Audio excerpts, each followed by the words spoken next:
Hello students, today our topic of discussion is flowering. Flowering a very basic process of plants जिसमें हमारे पास plants अगर flowering show करते हैं तो reproduction आप उसको consider करोगे and from that reproduction a fruit is formed. So basic topics we have done like absorption of water and translocation in phloem जिसमें food and water translocation we have studied. Now we'll study flowering and flowering में हम बहुत सारे सब topics consider करेंगे like what is floral avocation, कौन से factors हैं जो फ्लोरल एवोकेशन को इफेक्ट करते हैं, then what are the types of regulation जो इन्वॉल्व होती हैं फ्लावरिंग में, then what is photoperiodism, what is the role of phytochrome cryptochrome in flowering and then vernalisation. कौन से फैक्टर्स हैं एक्सटर्नल इंटरनल जो फ्लावरिंग को कंट्रोल कर सकते हैं, we will discuss all that. So flowering में सबसे पहले हमें ये देखना है what is floral evocation. First heading is floral evocation. Floral avocation का मतलब है flower formation. So flower initiation जब भी होगा means whenever the formation of flower is initiated we call it floral evocation. So simply floral evocation कैसे define कर सकते हैं? It is the process in which the shoot meristem is specifically committed to produce flowers.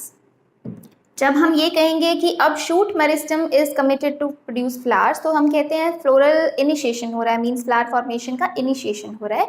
We call it floral avocation.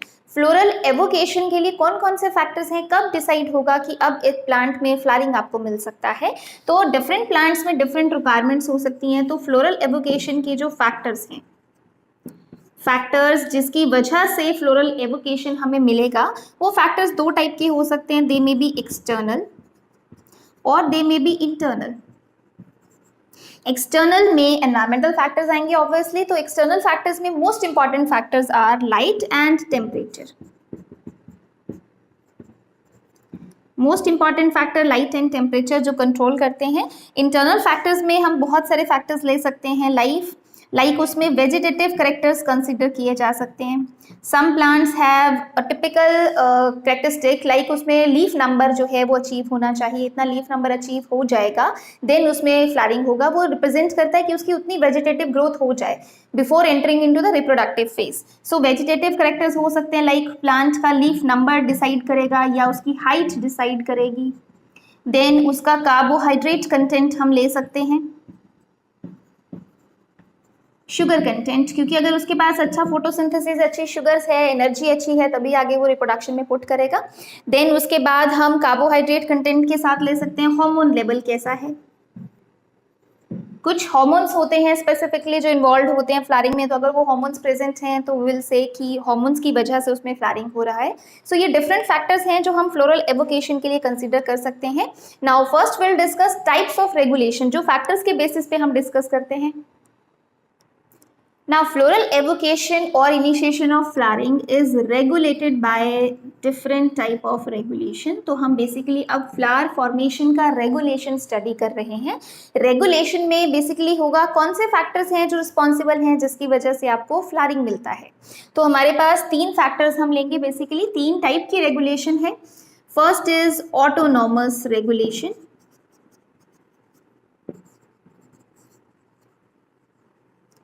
Second is obligate or we can call it qualitative. And the third type of floral evocation regulation is facultative or quantitative. So we have three type of regulation: autonomous regulation, obligate और qualitative regulation, facultative और quantitative regulation. Three types की regulation है हमारे पास. Regulation किस बात पे dependent है? Like autonomous regulation, autonomous का मतलब होता है सेल्फ रेगुलेटरी, हम इसे कह सकते हैं. Self regulatory means the flowering is regulated by internal factors only. ठीक है. सो ऑटोनॉमस रेगुलेशन का मतलब है जब वो किसी और चीज़ पे डिपेंडेंट नहीं है, सिर्फ खुद की रेगुलेशन है. That means controlled by internal factors only. Internal factors play role in flowering. External factors का कोई रिक्वायरमेंट नहीं है, सिर्फ इंटरनल फैक्टर्स की रिक्वायरमेंट है। जो भी पर्टिकुलर फैक्टर की रिक्वायरमेंट होगी, जैसे ही वो कंप्लीट हो जाएगा, दैट मीन्स तब फ्लावरिंग हमें मिलेगा।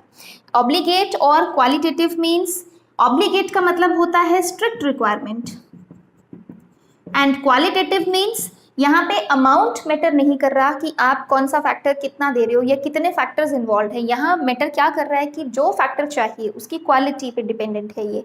दैट मीन्स अगर सपोज प्लांट को लाइट की रिक्वायरमेंट है तो आपको वो पर्टिकुलर लाइट उसको प्रोवाइड करना जरूरी है, otherwise in the absence of this light the plant will not show flowering. Similarly अगर सपोज उसको लो टेम्परेचर की रिक्वायरमेंट है तो जितना टेम्परेचर उसको रिक्वायरमेंट है उतना टेम्परेचर उसको मिलेगा, then also it can show flowering.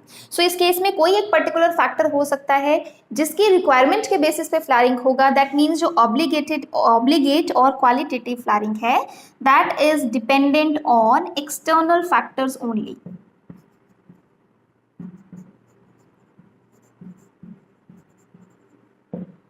जो ऑटोनॉमस रेगुलेशन था that was dependent on internal factors only. Obligate और qualitative is dependent on external factors only, और उसमें कोई पर्टिकुलर फैक्टर चाहिए, वो फैक्टर की रिक्वायरमेंट कंप्लीट होगी, then only it will show flowering. Third हमारे पास आता है जो फैकल्टेटिव और क्वांटिटेटिव रेगुलेशन। सो फैकल्टेटिव का मतलब क्या होता है, जिसको हम मानते हैं इट कैन स्विच, और क्वांटिटेटिव दैट मीन्स यहाँ पे हम अमाउंट कंसिडर कर रहे हैं, क्वांटिटी कंसिडर कर रहे हैं। So this type of regulation is based on both internal as well as external factors. That means हम ये कह सकते हैं कि इसमें सपोज जो एक्सटर्नल फैक्टर की रिक्वायरमेंट है वो उसे मिल जाता है, देन वेल एंड गुड। अगर वो नहीं मिलता है तो ये प्लान जो है वो इंटरनल फैक्टर्स के बेसिस पे भी रेगुलेशन कर सकता है। क्वांटिटी मतलब अगर आपके पास 2-3 फैक्टर्स ऐसे एक्यूमुलेट हो गए जो फ्लावरिंग को प्रमोट करते हैं, तो जितने ज़्यादा एक्यूमुलेट होता जाएगा उतने चांसेस हैं ज़्यादा फ्लावरिंग के मिलने के। सो इसमें ऐसा नहीं है कि टिपिकली अगर रेड लाइट चाहिए तो रेड लाइट के बिना फ्लावरिंग नहीं होगा। अगर स्ट्रिक्ट रिक्वायरमेंट है तो हम उसे कंसिडर करते हैं इन ऑब्लिगेट रेगुलेशन। लेकिन अगर हम बात कर रहे हैं फैकल्टेटिव की, तो सपोज अगर हम कहते हैं उसको रेड लाइट से जो फ्लावरिंग है वो एनहांस होता है, तो अगर सपोज उसको रेड लाइट नहीं मिलता है लेकिन कोई और फैक्टर जैसे सपोज हार्मोन कंटेंट उसका अच्छा है, कार्बोहाइड्रेट कंटेंट अच्छा है, या जो टेम्परेचर उसको चाहिए था वो एप्रोप्रिएट एनवायरमेंट उसे मिल रहा है, then it can show flowering. So facultative means it can switch कि इंटरनल फैक्टर्स के बेसिस पे फ्लावरिंग करना है या एक्सटर्नल फैक्टर्स के बेसिस पे, वो स्विच कर सकता है अकॉर्डिंग टू द अवेलेबिलिटी। तो ये स्ट्रिक्ट रिक्वायरमेंट नहीं है, बट रिक्वायरमेंट जो है वो एक्सटर्नल भी हो सकती है, रिक्वायरमेंट जो है वो इंटरनल भी हो सकता है। So we have 3 type of regulation based on the type of factors which are involved in flowering. So basically flowering में व्हाट वी कंसिडर, सपोज हमारे पास प्लांट है, प्लांट के डिफरेंट फेजेस होते हैं और अल्टीमेटली हम फ्लावरिंग कंसिडर करते हैं। सो प्लांट में एक हमारे पास हो सकता है जुवेनाइल फेज, मीन सीडलिंग से थोड़ा सा प्लांट जब बड़ा हो जाता है we call it juvenile phase, जब वो बहुत यंग है, then it enters into the vegetative phase. Vegetative phase को हम मेच्योर फेज मानते हैं जब वो अपनी वेजिटेटिव ग्रोथ पूरी अचीव कर चुका है। Once it completed its vegetative phase, then it enters into the reproductive phase. So अगर हम इस फेज को यंग कंसीडर कर रहे हैं तो हम वेजिटेटिव और रिप्रोडक्टिव को दोनों को ही मेच्योर फेजेस कंसीडर करते हैं। डिफरेंस इज दिस, यहाँ पे आपको फ्लावरिंग नहीं मिलेगा, प्रॉपर वेजिटेटिव ग्रोथ मिलेगा, और यहाँ हमें क्या मिलेगा, रिप्रोडक्टिव फेज में हमें फ्लावरिंग भी मिलेगा। So reproductive phase actually represents flowering, और you can say floral evocation. जैसे ही वेजिटेटिव फेज कंप्लीट हो जाएगा तो उसके बाद वो कौन से फेज में एंटर करेगा, रिप्रोडक्टिव, और उसमें वो क्या शो करेगा, फ्लावरिंग, फ्लावर फॉर्मेशन यहाँ, तो इसलिए हम टर्म यूज कर सकते हैं फ्लोरल एवोकेशन। सो अगर हम स्ट्रक्चर वाइज देखें तो जनरली जुवेनाइल फेज जो होता है उसमें हाइट छोटा हो सकता है, नंबर ऑफ लीव्स जो हैं उनका नंबर जो है कम हो सकता है, लीव का साइज जो है स्मॉल हो सकता है, जो उसकी ग्रोथ है वो अभी धीरे धीरे हो रही है। तो जुवेनाइल फेज से वो धीरे धीरे किस फेज में एंटर करता है, वेजिटेटिव फेज। तो जब वो एक फेज से दूसरे फेज में एंटर करता है तो यूजुअली जो चेंजेस आते हैं we call it phase transition. But juvenile phase में सिर्फ हम एक कंपैरिजन कर सकते हैं वेजिटेटिव फेज के साथ कि वेजिटेटिव फेज अगर मेच्योर फेज ये है तो जुवेनाइल वाला हाइट में कम हो सकता है, leaf size, leaf structure, leaf number, इन सब में वेरिएशन आ सकता है, रूट लेंथ कम हो सकती है, शूट लेंथ कम हो सकता है, जस्ट ये चीजें हैं। तो अब जब फेज ट्रांजिशन होता है, जब वो जुवेनाइल से वेजिटेटिव में एंटर कर रहा है, तो धीरे धीरे जस्ट ग्रोथ ज्यादा हो रही है, एक नंबर इंक्रीज कर रहा है या साइज इंक्रीज कर रहा है। तो ये जो ट्रांजिशन होता है this is very gradual, gradual means slowly, धीरे धीरे वो ट्रांजिशन करता है। आपको सडनली पता नहीं चलता कि कब वो जुवेनाइल से वेजिटेटिव फेज में एंटर कर गया, कब वो मेच्योरिटी गेन कर गया है, ठीक है। सो ये juvenile to vegetative phase, phase transition is gradual, very important concept कि धीरे धीरे उसमें चेंजेस आएंगे। और हो सकता है कि आप जब कंपैरिजन करोगे तो आपको क्लियर पता चलता है कि हाँ पहले जुवेनाइल फेज था और अब वेजिटेटिव फेज है। बट जब वो वेजिटेटिव फेज से रिप्रोडक्टिव फेज में एंटर करता है, this transition is very abrupt और you can say it is not gradual. यहाँ पे जो ट्रांजिशन होता है एब्रप्ट मीन्स आपको एकदम से आप पिन पॉइंट कर सकते हो कि पहले वो वेजिटेटिव फेज में था, अब जैसे ही उसमें फ्लावर बनना स्टार्ट होगा आपको बड लाइक स्ट्रक्चर नजर आ जाएगा, फ्लावर बनना स्टार्ट हो जाएगा तो कलर्ड पेटल्स एंड ऑल जो भी स्ट्रक्चर है वो क्लियरली विजिबल होगा। तो जैसे ही वेजिटेटिव फेज कंप्लीट करता है उसके बाद वो रिप्रोडक्टिव फेज में जो ट्रांजिशन, जो चेंजेस आएंगे दे आर एब्रप्ट और you can say fast, they are not very gradual, ठीक है। तो मोस्टली जुवेनाइल फेज का अगर शूट मेरिस्टम हम कंपेयर करें with vegetative phase shoot meristem तो आपको डिफरेंस कोई नजर नहीं आएगा, क्योंकि हमने कहा जस्ट उसके वेजिटेटिव कैरेक्टर्स में डिफरेंस हो सकता है, height, leaf number and all, लेकिन जो शूट मेरिस्टम है वो वैसा ही है। अब अगर हम इसको कंपेयर करें विद रिप्रोडक्टिव फेज, तो जब रिप्रोडक्टिव फेज होगा जो शूट मेरिस्टेम होता है, जो शूट टिप होती है या जो ब्रांचेस की टिप्स होती हैं, क्योंकि फ्लावर कहीं भी अराइज कर सकता है, वो शूट टिप पे या ब्रांचेस के टिप पे अराइज कर सकता है।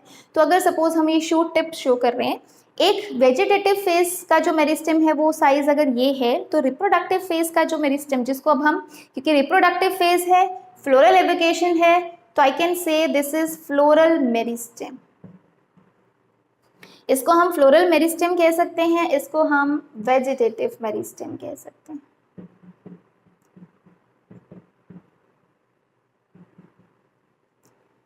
ठीक है। सो वेजिटेटिव शूट मेरिस्टेम से जब वो फ्लोरल मेरिस्टेम बनाएगा तो बेसिकली आपको जो चेंजेस मिलेंगे वो बहुत ही क्लियरली डिफाइंड चेंजेस होते हैं। और सबसे बड़ा चेंज क्या होता है, that floral meristem is bigger in size. आपको क्लियर कट पता चलता है कि ये जो मेरिस्टेम था पहले अगर साइज इतना है तो फ्लोरल में उसका साइज जो होगा वो बड़ा हो जाएगा। अब साइज उसका बड़ा हो रहा है, दैट डजंट मीन कि जो उसके वेजिटेटिव के सेल्स थे वो इंक्रीज कर गए, नो। इस केस में क्या होता है, सेल डिविजन्स होती हैं बहुत ज़्यादा, तो वेजिटेटिव शूट मेरिस्टेम बहुत ज़्यादा सेल डिविजन्स करेंगे और फिर फ्लोरल मेरिस्टेमेटिक टिश्यू बनाएंगे। और सेंट्रल पोर्शन में देखा गया है डिविजन्स फास्ट होती हैं और इस वजह से बेसिकली उसका जो साइज है वो इंक्रीज कर जाता है, जो फ्लोरल मेरिस्टेम है। तो एक तरह से नंबर ऑफ सेल्स उसमें इंक्रीज किए हैं, उसका साइज इंक्रीज नहीं किया। जो सेल्स हैं, सेल्स का साइज नहीं इंक्रीज किया, नंबर ऑफ सेल्स इंक्रीज किए, इसलिए टोटल मेरिस्टेम अगर हम कहेंगे तो मेरिस्टेमेटिक टिश्यू यहाँ कम था, यहाँ ज्यादा है।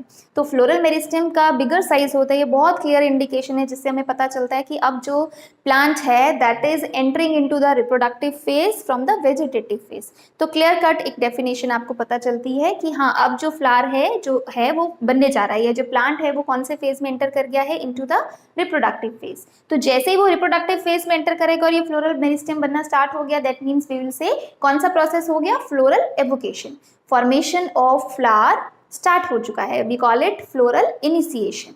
सो नेक्स्ट अब हम करेंगे जो एक्सटर्नल फैक्टर्स हैं, क्योंकि हमने ये देख लिया टाइप्स ऑफ रेगुलेशन कैसी है। अब आपके पास फैक्टर्स दो तरह से हैं, external and internal.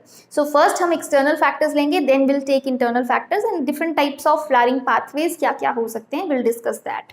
So first will discuss external factors. So external factors में दो फैक्टर्स हमने बहुत इंपॉर्टेंट लिए थे, light and temperature. First external factor will take light. Light के बेसिस पे हम एक फिनोमिनन स्टडी करेंगे, we call it photo periodism. Photoperiodism simply क्या है, it is the ability to detect day length by plants. Simply हम इसे ऐसे एक्सप्लेन कर सकते हैं, ability to detect day length by plants। Day length को डिटेक्ट कर सकते हैं और उसके बेसिस पे वो फ्लारिंग शो करते हैं, उसको हम फोटोपीरियोडिज्म कहते हैं। बेसिकली जो फोटोपीरियोडिज्म है, it's a type of circadian rhythm. So we'll discuss this topic circadian rhythm in detail in the later lectures. So circadian rhythm simply अभी आप अंडरस्टैंड कर सकते हो वो प्रोसेसेस जो बार बार रिपीट होती हैं, rhythmic processes we call it. जैसे फ्लारिंग जो है वो आपको कई प्लांट्स में आपको ईयर आफ्टर ईयर हर सीजन में आपको फ्लारिंग मिलता है. मीन्स वो सेम सीजन, जैसे स्प्रिंग सीजन में कई फ्लार करते हैं, कई विंटर सीजन में फ्लार करते हैं, तो every year in this season आपको फ्लारिंग मिलेगा. कई थ्रू आउट द ईयर भी फ्लारिंग करते हैं, मीन्स वो रिपीटेड फ्लारिंग कर सकते हैं. तो हम एक एग्जाम्पल ले रहे हैं फ्लारिंग. फ्लारिंग के लिए हमने टर्म यूज किया फोटोपीरियोडिज्म, क्योंकि डे लेंथ के बेसिस पे फ्लारिंग हो रहा है.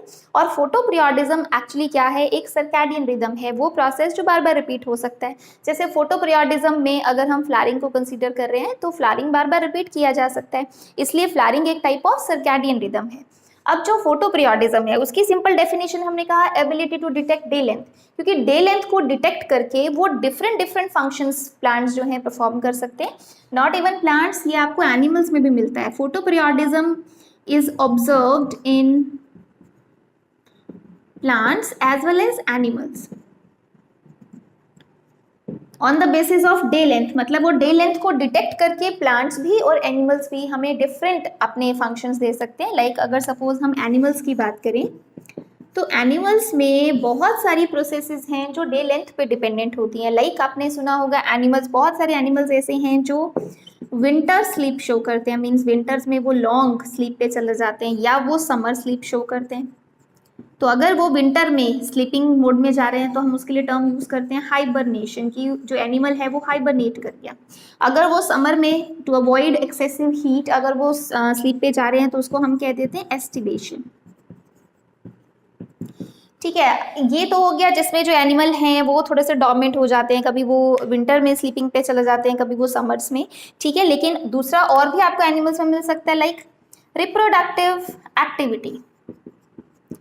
ठीक है, रिप्रोडक्टिव एक्टिविटी हम यहाँ ये ले रहे हैं कि कुछ एनिमल्स जो होते हैं वो पर्टिकुलर सीजन में एक्टिव होते हैं जिसमें वो रिप्रोडक्शन या मेटिंग शो कर सकते हैं. कुछ विंटर्स में करते हैं, कुछ समर्स में करते हैं, तो उनको डे लेंथ वो डिटेक्ट करेंगे, उसी के अकॉर्डिंग वो अपनी रिप्रोडक्टिव एक्टिविटी शो करेंगे. ठीक है, देन जो रिप्रोडक्टिव एक्टिविटी है, तो अगर एक्टिविटी डिफर कर रही है सीजन के अकॉर्डिंग तो हम कह सकते हैं जो उनका एडिशन ऑफ ऑफस्प्रिंग्स है या पॉपुलेशन ग्रोथ है, कब वो रिप्रोड्यूस कर रहे हैं, वो भी ऑब्वियसली इस एक्टिविटी पे डिपेंडेंट होगा कि ऑफस्प्रिंग्स का एडिशन कैसे होगा, मींस उनके पॉपुलेशन का जो ग्रोथ है वो उस पर डिपेंडेंट होगा. तो एनिमल्स बहुत सारे फंक्शन हैं जो हम कह सकते हैं डिपेंडेंट है उनका डे लेंथ के ऊपर. सिमिलरली जैसे हमने एनिमल्स में किया, सिमिलरली प्लांट्स में भी बहुत सारे फंक्शंस हैं जो वो डे लेंथ के बेसिस पे परफॉर्म करता है. प्लांट्स में सबसे अच्छा एग्जाम्पल आप ले लिया फ्लारिंग. और बेसिकली फ्लारिंग जो है वो भी तो रिप्रोडक्शन है. तो लाइक एनिमल्स, जैसे हम कह रहे हैं उनकी reproductive activity season two season और ईयर टू ईयर वेरी कर सकता है, वैसे ही इसका भी फ्लारिंग जो है वो रिप्रोडक्शन है जिसको हम कंसीडर कर रहे हैं, वो भी वेरी कर सकता है अकॉर्डिंग टू सीजन. एक साल में वो एक से ज़्यादा बार भी फ्लारिंग कर सकता है, वो एक साल में एक बार कर सकता है. अब through out the life cycle भी वो एक बार कर सकता है, through out the life cycle वो बहुत बार कर सकता है. तो इसलिए हम इसको फोटोपीरियोडिज्म डे लेंथ के अकॉर्डिंग ले रहे हैं. फ्लारिंग जो है डिपेंडेंट है किस पे, डे लेंथ पे. अगर प्लांट को रिक्वायरमेंट है तो वो आपको लाइट तो चाहिए ही चाहिए उसको फ्लारिंग के लिए. क्रिटिकल रिक्वायरमेंट है तो हम कहेंगे ऑब्लिगेट, लाइट के बिना वो कर नहीं सकता. लेकिन अगर क्रिटिकल नहीं है तो वो किसी और फैक्टर के बेसिस पे भी फ्लारिंग शो कर सकता है. अब प्लांट्स में एक एग्जांपल हमने ले लिया फ्लारिंग. दूसरा हम कह सकते हैं formation of storage organs. Plant जो है स्टोरेज ऑर्गन्स किस लिए बनाता है, so that it can survive in adverse conditions. Perennation भी हम कह सकते हैं. पेरिनेटिंग ऑर्गन्स वो होते हैं which help the plant to survive in adverse conditions. Like अगर हमने देखा पोटैटो बनाया ट्यूबर, तो पोटैटो में बहुत सारा रिजर्व फूड मटेरियल होता है, तो प्लांट प्लांट जो है वो उसको पेरिनेशन में हेल्प करता है. पोटैटो जैसे ही एडवर्स कंडीशन आती है बाकी प्लांट पार्ट डाई कर जाता है, बट पोटैटोज रह जाते हैं और पोटैटो से नेक्स्ट ईयर फिर से आपको नया प्लांट मिल जाएगा. तो वो ऑर्गन्स जिनको हम स्टोरेज ऑर्गन्स भी कह रहे हैं, पेरिनेटिंग ऑर्गन्स भी आप कंसीडर कर सकते हो जो सर्वाइवल में हेल्प करते हैं, या स्टोरेज ऑर्गन्स जिसे कहेंगे जो किसी भी रिजर्व फूड मटेरियल की स्टोरेज के लिए बनाया है. ठीक है, हम स्टोरेज ऑर्गन भी ले सकते हैं और पेरिनेटिंग ऑर्गन्स भी ले सकते हैं. Perennating organs means that helps in perennation. And what is perennation? To survive adverse conditions. तो प्लांट्स में फ्लावरिंग भी उसके बेसिस पे हो सकता है, प्लांट्स में स्टोरेज ऑर्गन्स का फॉर्मेशन भी इस पे हो सकता है, और कई प्लांट्स जो होते हैं वो एसेक्सुअल रिप्रोडक्शन या वेजिटेटिव रिप्रोडक्शन भी शो कर सकते हैं। तो एसेक्सुअल या जो वेजिटेटिव है reproduction, that is also dependent on the day length. कौन से सीजन में कौन सा प्लांट किस टाइप की रिप्रोडक्शन शो करेगा वो वेरी कर सकता है according to day length. So that means जो फोटोपीरियोडिज्म है that is very important process, it's a type of circadian rhythm, but photoperiodism day length पे डिपेंडेंट है, और फोटोपीरियोडिज्म को हम डिफरेंट डिफरेंट एग्जाम्पल्स की फॉर्म में स्टडी कर सकते हैं। मीन्स अगर एनिमल्स रिप्रोडक्टिव एक्टिविटी अपनी डिफरेंट शो कर रहे हैं तो वो भी फोटोपीरियोडिज्म है। प्लांट्स अगर स्टोरेज ऑर्गन्स बना रहे हैं that is also photoperiodism. Most commonly books में सिर्फ फ्लावरिंग को लिखा होता है photoperiodism, but flowering is also an example of photoperiodism, क्योंकि डे लेंथ के बेसिस पे जो भी फंक्शन परफॉर्म किया जा सकता है उसको हम फोटोपीरियोडिज्म में कंसिडर करेंगे, and flowering is one of them. ठीक है, सो आपके पास ये डिफरेंट एग्जांपल्स हो गए प्लांट्स में और एनिमल्स में जो हम किसका कंसिडर करेंगे, फोटोपीरियोडिज्म का। फोटोपीरियोडिज्म जो है फर्स्ट किस में डिटेक्ट किया गया था, ये पहले स्टडी किया गया था in tobacco plant, Maryland mammoth variety था इसका।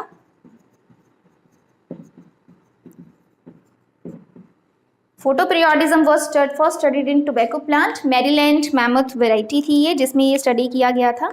और ये जो वैरायटी है जो काम किया गया था वो साइंटिस्ट थे गार्नर एंड एलार्ड, 2 साइंटिस्ट थे जिन्होंने इस पे काम किया था। Garner and Allard detected photoperiodism and they studied this plant, tobacco plant, with Maryland mammoth variety.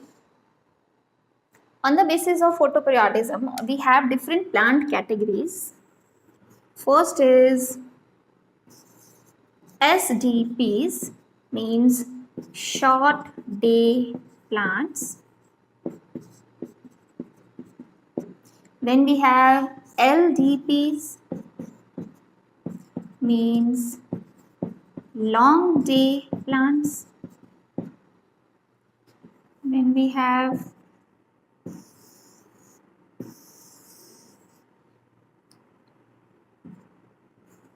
SLDPs,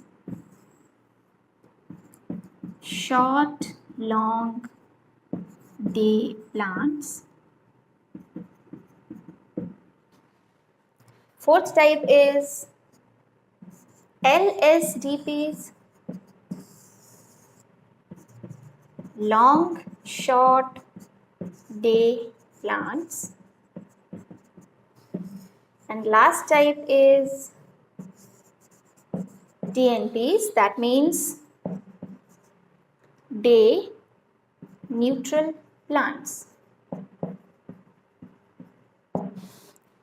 So हमारे पास 5 टाइप ऑफ कैटेगरीज हैं प्लांट्स की on the basis of photoperiodism. ये जो हमने कैटेगराइजेशन किया है on the basis of photoperiodism किया है। फोटोपीरियोडिज्म में भी हम बेसिकली फ्लावरिंग कंसीडर कर रहे हैं। ठीक है, फोटोपीरियोडिज्म में भी हम फ्लावरिंग कंसीडर कर रहे हैं कि फ्लावरिंग प्लांट्स में कौन सी डे लेंथ के अकॉर्डिंग होता है, उसके बेसिस पे हमने प्लांट की डिफरेंट कैटेगरीज बनाई है। So first is short day plants. Short day plants name इस तरह से दिया गया था इनका कि क्योंकि इनको शॉर्ट डेज चाहिए होते हैं फ्लावरिंग के लिए, सो इनका नाम दे दिया short day plants. Short day plants require short days for flowering. Long day plants means they will require long days. अगर हम सीजन के अकॉर्डिंग चेक करें, short days means the season of winter. Winter में we have short days and long nights, but long day plants require long days. Long days means summer conditions. Here we have winter, here we have summer.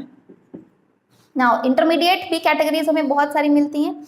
Most common तो short day plants and long day plants हैं, but if the plant is short long day plant, short long day plant, first we have short then we have long, that means plant will require short days followed by long days. So when do we get these conditions?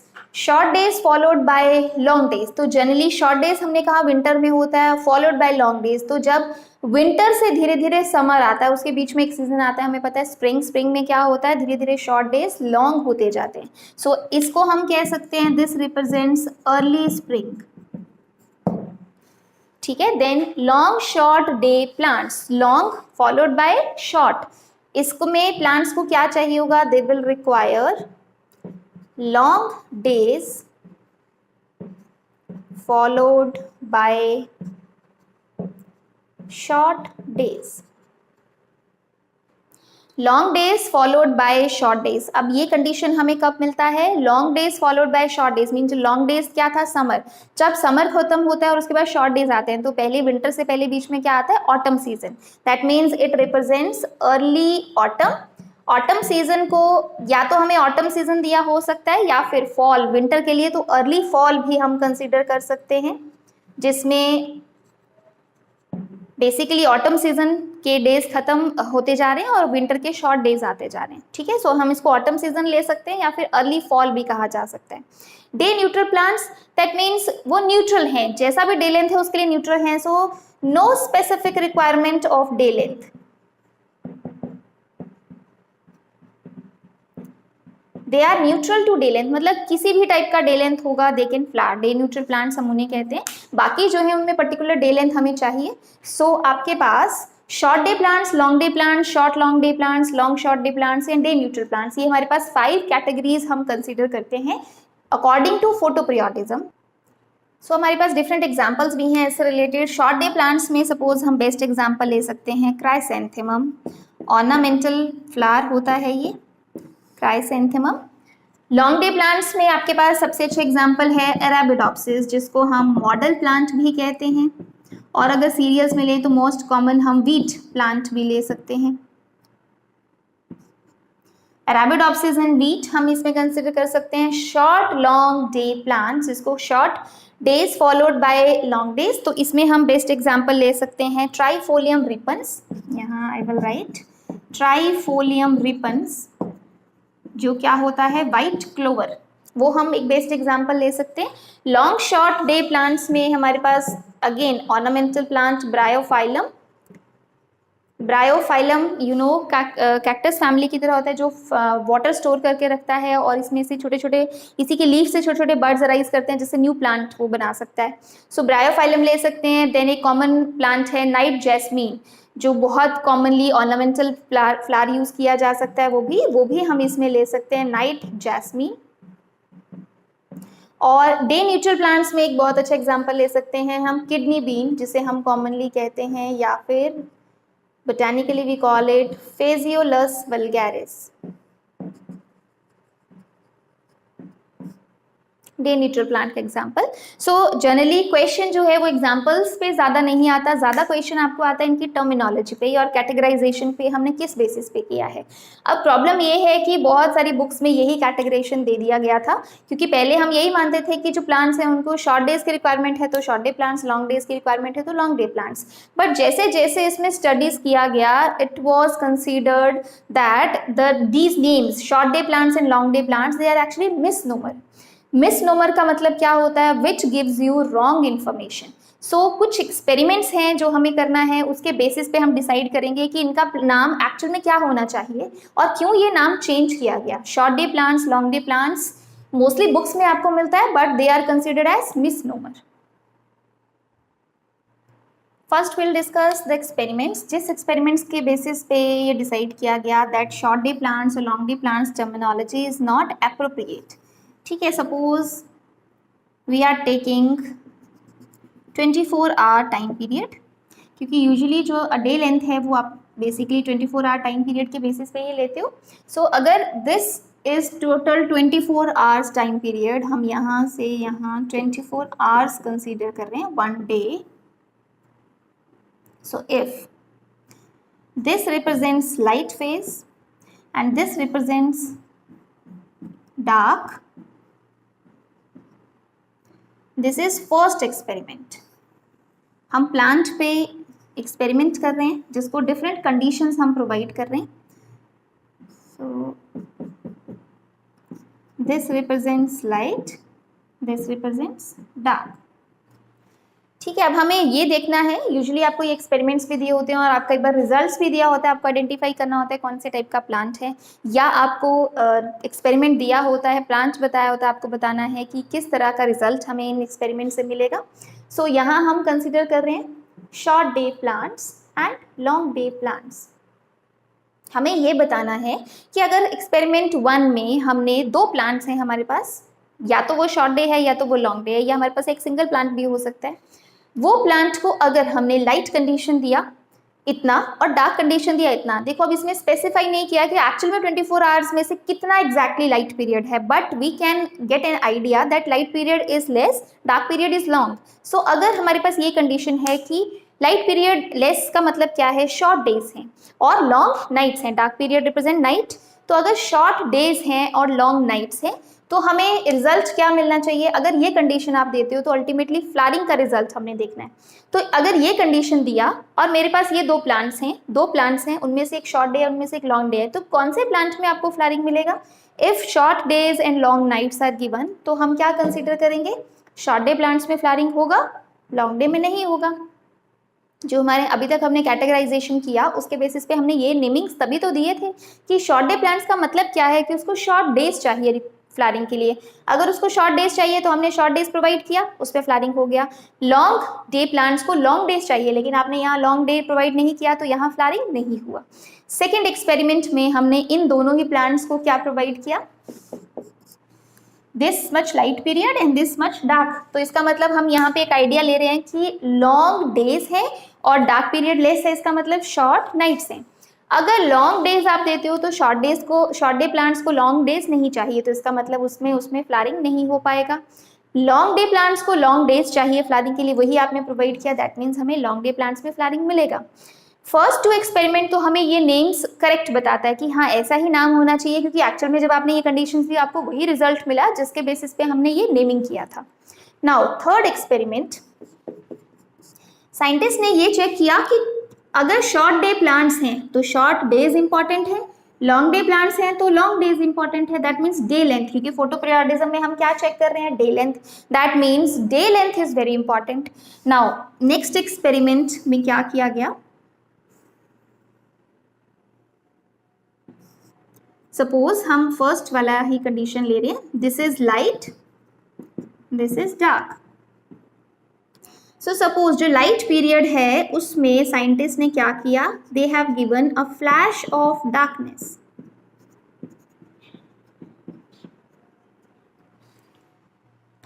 ठीक है, अगर वो flash of darkness देते हैं या थोड़े time के लिए उसको डार्कनेस दे देते हैं तो वो जो लाइट पीरियड था, जो शॉर्ट डेज थे, वो डिस्टर्ब हो गया।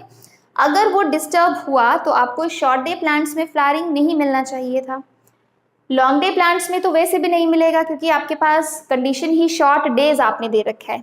लेकिन जब हमने ये कंडीशन भी किया तब भी हमें रिजल्ट क्या मिला, हमें शॉर्ट डे प्लांट्स में फ्लावरिंग मिला, लॉन्ग डेज में तो वैसे भी नहीं मिलना था क्योंकि आपने शॉर्ट डेज गिवन है, पर शॉर्ट डेज को आपने डिस्टर्ब किया, still you get flowering in the short day plants. That means हम इससे एक कंक्लूजन ये निकाल पाए दैट लाइट और day period is not very important. ठीक है, अब सेम चीज को कंफर्म करने के लिए कि कौन सा पीरियड उसके लिए इंपॉर्टेंट है, साइंटिस्ट ने एक और एक्सपेरिमेंट किया। Now they disturb dark period. ठीक है, वैसे ही जैसे उसमें फ्लैश ऑफ डार्कनेस दिया था, यहां पे साइंटिस्ट ने दे दिया flash of light. So this is light, this is dark, but dark में फ्लैश ऑफ लाइट। तो शॉर्ट डे प्लांट्स के लिए तो डेज इंपॉर्टेंट थे, दैट मीन्स उसका डे लेंथ इंपॉर्टेंट था, डार्क पीरियड कैसा है उससे उसको फर्क नहीं पड़ता था, डेज शॉर्ट होने चाहिए तो ऑटोमेटिकली नाइट्स लॉन्ग हो जाती थी। तो इसके अकॉर्डिंग जो शॉर्ट डे प्लांट्स हैं उसमें आपको फ्लावरिंग मिलना चाहिए था क्योंकि आपने शॉर्ट डेज प्रोवाइड किए, लॉन्ग डेज में तो आपको नहीं मिलना चाहिए था और यहाँ मिलना चाहिए था, ये रिजल्ट हमारे पास आना चाहिए था। बट एक्चुअल में जब ये एक्सपेरिमेंट किया गया तो आपको रिजल्ट क्या मिला, शॉर्ट डेज में फ्लावरिंग नहीं मिला और लॉन्ग डेज में फ्लावरिंग मिला। शॉर्ट डेज में फ्लावरिंग क्यों नहीं मिला, इससे एक बात क्लियर है कि अगर इसमें फ्लावरिंग नहीं मिला that means for SDPs short day plants के लिए लॉन्ग नाइट्स इंपॉर्टेंट है इंस्टेड ऑफ शॉर्ट डेज। क्योंकि हमें डे में आपको दो ही कंडीशन मिलेंगी। अगर शॉर्ट डेज में लेती हूँ तो ऑब्वियसली लॉन्ग नाइट्स मिलेंगी। हम नेम शॉर्ट डेज के नाम पे दिया क्योंकि हमें लगा डेज इंपॉर्टेंट है, डे लेंथ इंपॉर्टेंट है, बट एक्चुअल में उसके लिए नाइट लेंथ इंपॉर्टेंट था। नाइट लेंथ को आपने डिस्टर्ब किया तो आपको शॉर्ट डेज में फ्लावरिंग नहीं मिला, ठीक है। और अगर शॉर्ट डे में फ्लावरिंग नहीं लिया, उसका नाइट पीरियड डिस्टर्ब कर दिया, तो एक्चुअल में होता यह है कि जिस टाइम पे आप नाइट पीरियड डिस्टर्ब करते हो, यहां से लेके यहां तक प्लांट क्या कंसीडर करता है कि आपने उसको लाइट दिया है। बेसिक रीजन ये होता है, अब जिस टाइम पे मैंने यहाँ ड्रॉ किया, अगर मैं इसको यहाँ ड्रॉ करती हूँ, यहाँ ड्रॉ करती हूँ, तो जहां भी मैं फ्लैश ऑफ लाइट दूंगी उसके बीच का ये जो डार्क पीरियड है ये कंसीडर नहीं होगा। प्लांट क्या एज्यूम करेगा कि जिस टाइम पे आपने फ्लैश ऑफ लाइट दिया वहां तक उसको लाइट पीरियड ही मिला, इस डार्क पीरियड को वो कंसीडर नहीं करेगा। वो ये कंसीडर करेगा जब तक लास्ट फ्लैश ऑफ लाइट है वही वहां तक लाइट पीरियड है। तो अगर ये यहाँ तक लाइट पीरियड कंसीडर कर रहा है तो आप खुद ही देखिए इतना जो है वो उसके लिए लाइट हो गया और ये डार्क हो गया। दैट मीन्स लॉन्ग डेज हो गए, शॉर्ट नाइट्स हो गई। लॉन्ग डेज हो गए तो एलडीपीज में आपको क्या मिल गया, फ्लावरिंग मिल गया, लेकिन शॉर्ट डे प्लांट्स में आपको फ्लावरिंग नहीं मिला। एक्चुअल में आपने कंडीशन दी थी लेकिन आपने सिर्फ फ्लैश ऑफ लाइट दिया था, तो आपको शॉर्ट डेज में फ्लावरिंग नहीं मिला। अब एक और एक्सपेरिमेंट किया गया,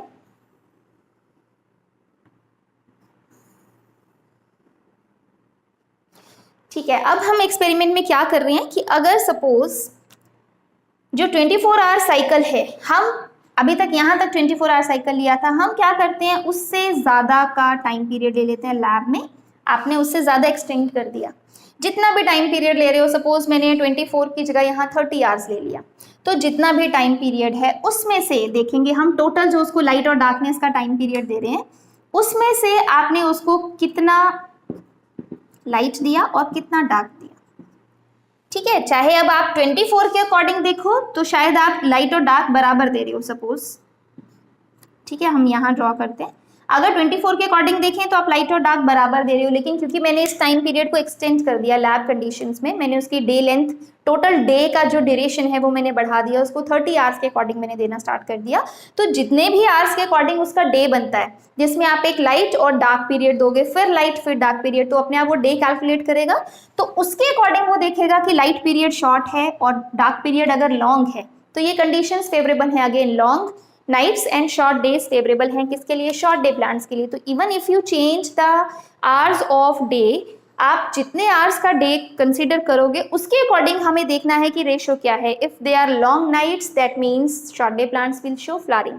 अगर लॉन्ग नाइट्स नहीं है तो आपको, लॉन्ग नाइट्स हैं तो आपको लॉन्ग डे प्लांट्स में फ्लावरिंग नहीं मिलेगा, क्योंकि लॉन्ग डे प्लांट्स को शॉर्ट नाइट्स चाहिए। सिमिलरली हमने इस केस में एक्सपेरिमेंट में day length, total duration of day हमने इंक्रीज किया, ऐसे ही हम टोटल ड्यूरेशन ऑफ डे हम डिक्रीज भी कर सकते हैं, ठीक है। सपोज हमने इतना लाइट दिया, ये डार्क दिया। अब कंपैरिजन करें तो आपके पास लाइट और डार्क अगर इक्वल भी है तब भी हम ये जरूर कह सकते हैं कि शॉर्ट डे प्लांट्स के लिए लॉन्गर नाइट्स नहीं है। नाइट छोटा है क्योंकि अब इन एक्सपेरिमेंट से एक बात हमें क्लियर है कि जो प्लांट्स हैं उनके लिए डे लेंथ इंपॉर्टेंट नहीं है, मतलब एक्चुअल में उनको डे की ड्यूरेशन नहीं देखना है, लाइट पीरियड का ड्यूरेशन नहीं देखना है, किसका देखना है, नाइट पीरियड। डार्क पीरियड उसको कितना मिल रहा है वो उसके बेसिस पे फ्लावरिंग करता है। तो अगर हमें डार्क पीरियड ज़्यादा दे रहे हैं हम प्लांट को तो इसका मतलब वो शॉर्ट डे प्लांट है जो फ्लावरिंग करेगा। अगर आप डार्क पीरियड कम दे रहे हो, लाइट पीरियड उसके कंपैरिजन में चाहे इक्वल भी है लेकिन एक्चुअल में डार्क पीरियड की ड्यूरेशन काफ़ी कम है, अगर आप डार्क पीरियड दे रहे हो तो short day plants flowering show नहीं कर पाएंगे। कौन से प्लांट शो करेंगे, लॉन्ग डे प्लांट्स। तो इन एक्सपेरिमेंट से एक बात क्लियर है दैट जो आप प्लांट को कंडीशंस दे रहे हो, जो 24 आवर का एक ड्यूरेशन है जिसमें प्लांट जो सेंस कर रहा है लाइट कंडीशन, डार्क कंडीशन, तो उसमें डार्क कंडीशन जो है वो इंपॉर्टेंट है। लॉन्ग नाइट्स या शॉर्ट नाइट्स इंपॉर्टेंट है for flowering, not long days और शॉर्ट डेज। इस एक्सपेरिमेंट्स की वजह से ये क्लियर हो गया कि प्लांट्स के लिए क्रिटिकल एक पीरियड होना चाहिए नाइट का जिसके बेसिस पे वो फ्लावरिंग शो करेगा। That is why short day plants, long day plants terminology is not good, क्योंकि ये आपको ये इंडिकेशन देता है कि डेज इंपॉर्टेंट है, डे लेंथ इंपॉर्टेंट है, लाइट पीरियड इंपॉर्टेंट है, बट एक्चुअल में नाइट पीरियड इंपॉर्टेंट है। दैट मीन्स जो शॉर्ट डे प्लांट्स हैं या लॉन्ग डे प्लांट्स हैं एक्चुअल में उनका नेमिंग जो है अकॉर्डिंग टू नाइट पीरियड होना चाहिए। So short day plants, long day plants they are considered as misnomer. Misnomer means which will give wrong information. So short day plants को actual में क्या टर्म देना चाहिए? Long night plants. And long day plants को क्या नाम देना चाहिए? Short night plants.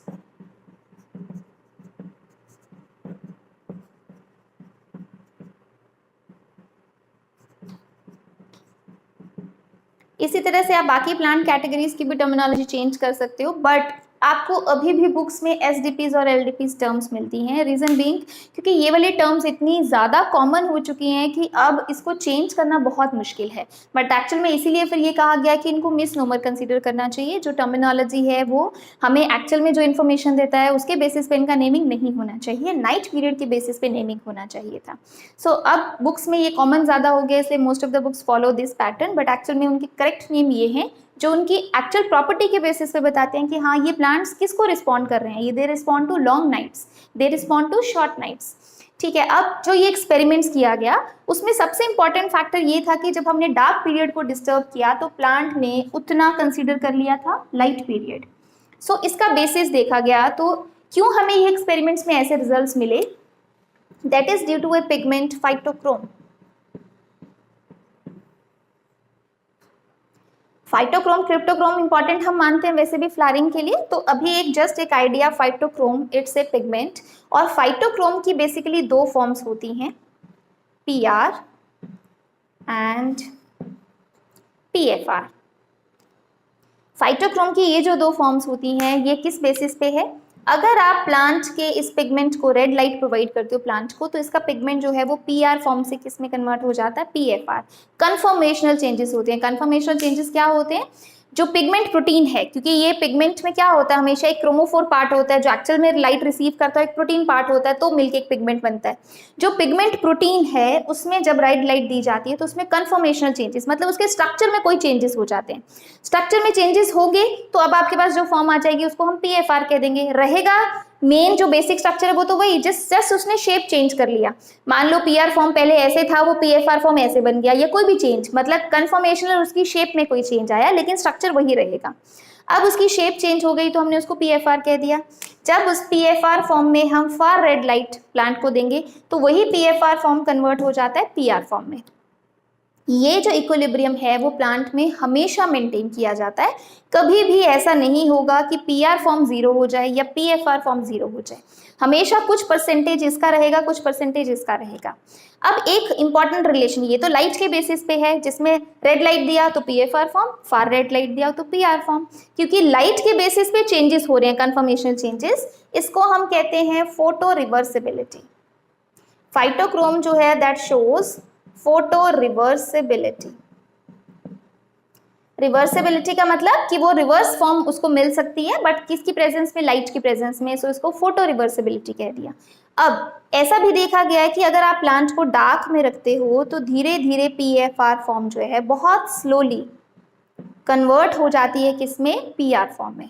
तो इसका मतलब नाइट टाइम पे जब आप डार्कनेस दोगे उसको, क्योंकि ये जो स्लोली कन्वर्जन है वो डार्क पीरियड में, लाइट कंडीशंस में नहीं. लाइट कंडीशंस में आपको सिर्फ फोटो रिवर्सिबिलिटी मिलती है. अगर रेड लाइट ज़्यादा मिल रही है प्लांट को तो PFR फॉर्म ज़्यादा होगी प्लांट में. अगर उसको फार रेड ज़्यादा मिल रहा है तो उसके पास PR फॉर्म होगी ज़्यादा. और नेचर में यूजुअली रेड कॉम्पोनेंट ज़्यादा होता है. मोस्टली प्लांट्स को शेडिंग ना हो तो अगर प्लांट है डायरेक्टली सनलाइट में है तो उसको रेड कॉम्पोनेंट ज़्यादा मिलता है. अगर रेड ज़्यादा है तो आप एज्यूम करो PR से कौन सी फॉर्म ज़्यादा बनेगी? PFR. दैट मीन्स अगर प्लांट को रेड कॉम्पोनेंट, रेड लाइट ज़्यादा मिल रही है तो प्लांट में आपको कौन सी फॉर्म ज़्यादा मिलेगी? PFR. अब आपने क्या किया? उस प्लांट को डार्कनेस दे दिया. डार्कनेस जितना लंबा होगा धीरे धीरे धीरे PFR फॉर्म किस में कन्वर्ट होता जाएगा? PR में. अब क्योंकि ये बहुत स्लो प्रोसेस होता है, इसका मतलब जितनी लॉन्ग नाइट्स आप दोगे उतना ज़्यादा कंटेंट किसका मिलेगा? PR का. जितनी छोटी नाइट्स होंगी उतना कम कंटेंट किसका मिलेगा? PR का. अब इसको हम रिलेट करते हैं विद दीज एक्सपेरिमेंट्स. देखो इस एक्सपेरिमेंट्स में हमने क्या देखा था कि अगर हमने प्लांट को लाइट दिया, लाइट कंडीशन में प्लांट के पास देखा जाए तो PR फॉर्म भी है, PFR फॉर्म भी है. अब लाइट में अगर रेड कंपोनेंट ज़्यादा है तो हम ये कह सकते हैं PFR ज़्यादा हो सकता है, क्योंकि मोस्टली रेड कंपोनेंट ज़्यादा होता है. बट फिर भी आपको दोनों मिलेंगी, PR फॉर्म भी, PFR फॉर्म भी. बहुत ज़्यादा दोनों के बीच में हो सकता है डिफरेंस ना हो, ठीक है. लेकिन जब डार्कनेस हो रहा है तो यहाँ पे जो P R form P F are form ज्यादा थी, धीरे धीरे वो किस में कन्वर्ट होता जाएगा, पी आर फॉर्म में। और हम ये कह सकते हैं कि डार्क पीरियड में इसका बिल्डअप होता जाएगा। क्यों पी एफ आर कम होता जा रहा है और पी आर बढ़ता जा रहा है? क्योंकि डार्क में आपके पास सिर्फ ये रिलेशन चलेगा, लाइट है नहीं तो रेड और फार रेड वाला कन्वर्जन तो होगा ही नहीं। सिर्फ कन्वर्जन कौन सा होगा, जिसमें P F R will change to P R. ठीक है, ये चेंज हो रहा है सिर्फ। अब जितना ज्यादा लॉन्ग डार्क पीरियड होगा उतनी हाई कॉन्सेंट्रेशन होगी पी आर फॉर्म। ठीक है, तो ये देखा गया है कि शॉर्ट डे प्लांट्स के लिए पीआर की कॉन्सेंट्रेशन ज्यादा चाहिए होती है, इसीलिए शॉर्ट डे प्लांट्स के लिए लॉन्ग नाइट्स की जरूरत है, क्योंकि पीआर बनाने में टाइम लगता है। तो जितना ज्यादा लॉन्ग नाइट हम उसको देंगे उतना ज्यादा वो पीआर बिल्डअप करेगा, पीआर बिल्डअप होगा तो आगे फ्लावरिंग इंड्यूस हो जाएगा। शॉर्ट नाइट प्लांट्स हैं, लॉन्ग डे प्लांट्स हैं, उनको पीआर की कॉन्सेंट्रेशन बहुत ज्यादा हाई नहीं चाहिए होती है, तो छोटा डार्क पीरियड भी दोगे तब भी उसमें फ्लावरिंग हो जाएगा। अब हुआ क्या, जब हमने फ्लैश ऑफ डार्कनेस दिया तो हमने एक्चुअल में पीआर की कॉन्सेंट्रेशन में कोई चेंज नहीं किया, क्योंकि डार्क पीरियड तो इंटैक्ट था ना, इसमें पूरे में पीआर बढ़ता गया, तो इसलिए आपको शॉर्ट डे प्लांट्स में फ्लावरिंग मिला। फ्लैश ऑफ डार्कनेस से लाइट पे कोई फर्क नहीं पड़ा, लेकिन जब आपने डार्क पीरियड को डिस्टर्ब किया तो क्या चेंज आया, लाइट पीरियड तक प्लांट में पीएफआर फॉर्म थी, जैसे ही डार्क पीरियड स्टार्ट हुआ हमने कहा पीआर फॉर्म बिल्डअप होना स्टार्ट हो गया। पीआर फॉर्म बन रहा था, यहाँ तक बन रहा था, लेकिन जैसे आपने फ्लैश ऑफ लाइट दिया, फ्लैश ऑफ लाइट में आपने रेड और फार रेड कॉम्पोनेंट दे दिया। और यूजुअली हम क्या कंसीडर कर रहे हैं कि आपके पास रेड कॉम्पोनेंट यूजुअली लाइट में ज़्यादा होता है, तो जैसे आपने फ्लैश ऑफ लाइट दिया, रेड लाइट दिया, जितना पीआर बन चुका था यहाँ तक, यहाँ से लेके यहाँ तक जितना पीआर फॉर्म सिंथेसाइज हो चुका था, आपने उसको फिर से कन्वर्ट कर दिया पीएफआर फॉर्म में। मतलब जब फ्लैश ऑफ लाइट देंगे तो फ्लैश ऑफ लाइट से तो फास्ट रिएक्शन होगा, आपके पास फिर से कौन सी फॉर्म बन गई, पीएफआर। पीएफआर फॉर्म तब बनती थी ज्यादा जब कौन सी कंडीशन होती थी, light condition. So plant will assume on the basis of this PFR concentration that till now when you gave flash of light plant is in light condition। उसको क्यों ऐसा लगा कि वो लाइट कंडीशन में है, क्योंकि फिर से क्या बन गया, पीएफआर फॉर्म। जब फ्लैश ऑफ लाइट हमने बंद कर दिया, अब फिर से डार्क पीरियड स्टार्ट हुआ, पीएफआर से फिर से क्या बनेगा, पीआर फॉर्म। लेकिन इतने से डार्क पीरियड में पीआर की कॉन्सेंट्रेशन उतनी ज़्यादा नहीं बन पाएगी जितनी रिक्वायर्ड है फॉर शॉर्ट डे प्लांट्स। सो ये पीआर जो फॉर्मेशन हो रहा है वो उतनी ही है जिससे किसमें फ्लावरिंग हो सकता था, लॉन्ग डे प्लांट्स में। सो इसलिए हम मान रहे हैं कि बेसिकली डार्क पीरियड जब भी आप ज़्यादा दोगे तो एक्चुअल में पीआर फॉर्म का बिल्डअप होता है। जितना ज़्यादा पीआर फॉर्म का बिल्डअप होगा, हाई कॉन्सेंट्रेशन रिक्वायर्ड होती है बाय शॉर्ट डे प्लांट्स, इसलिए उनको लॉन्ग नाइट्स चाहिए, और लो कॉन्सेंट्रेशन रिक्वायर्ड होती है बाय लॉन्ग डे प्लांट्स, तो इसलिए उनको शॉर्ट नाइट्स चाहिए। ठीक है, लॉन्ग डे प्लांट्स को हम शॉर्ट नाइट प्लांट्स इसके बेसिस पे कह रहे हैं। तो बेसिकली ये जो एक्सपेरिमेंट्स हैं जिसमें हमें ये पता चला that night period is very critical, that is based on the phytochrome studies. Phytochrome is a pigment protein जिसकी दो फॉर्म्स हैं and they change according to light and dark. इसके बेसिस पे पीआर फॉर्म बहुत इंपॉर्टेंट है, PR form का buildup होना चाहिए, तो प्लांट कंसीडर करता है कि डार्क पीरियड चल रहा है। अब जितना ज़्यादा बिल्डअप होगा उतना फेवरेबल होगा किसके लिए, शॉर्ट डे प्लांट्स के लिए।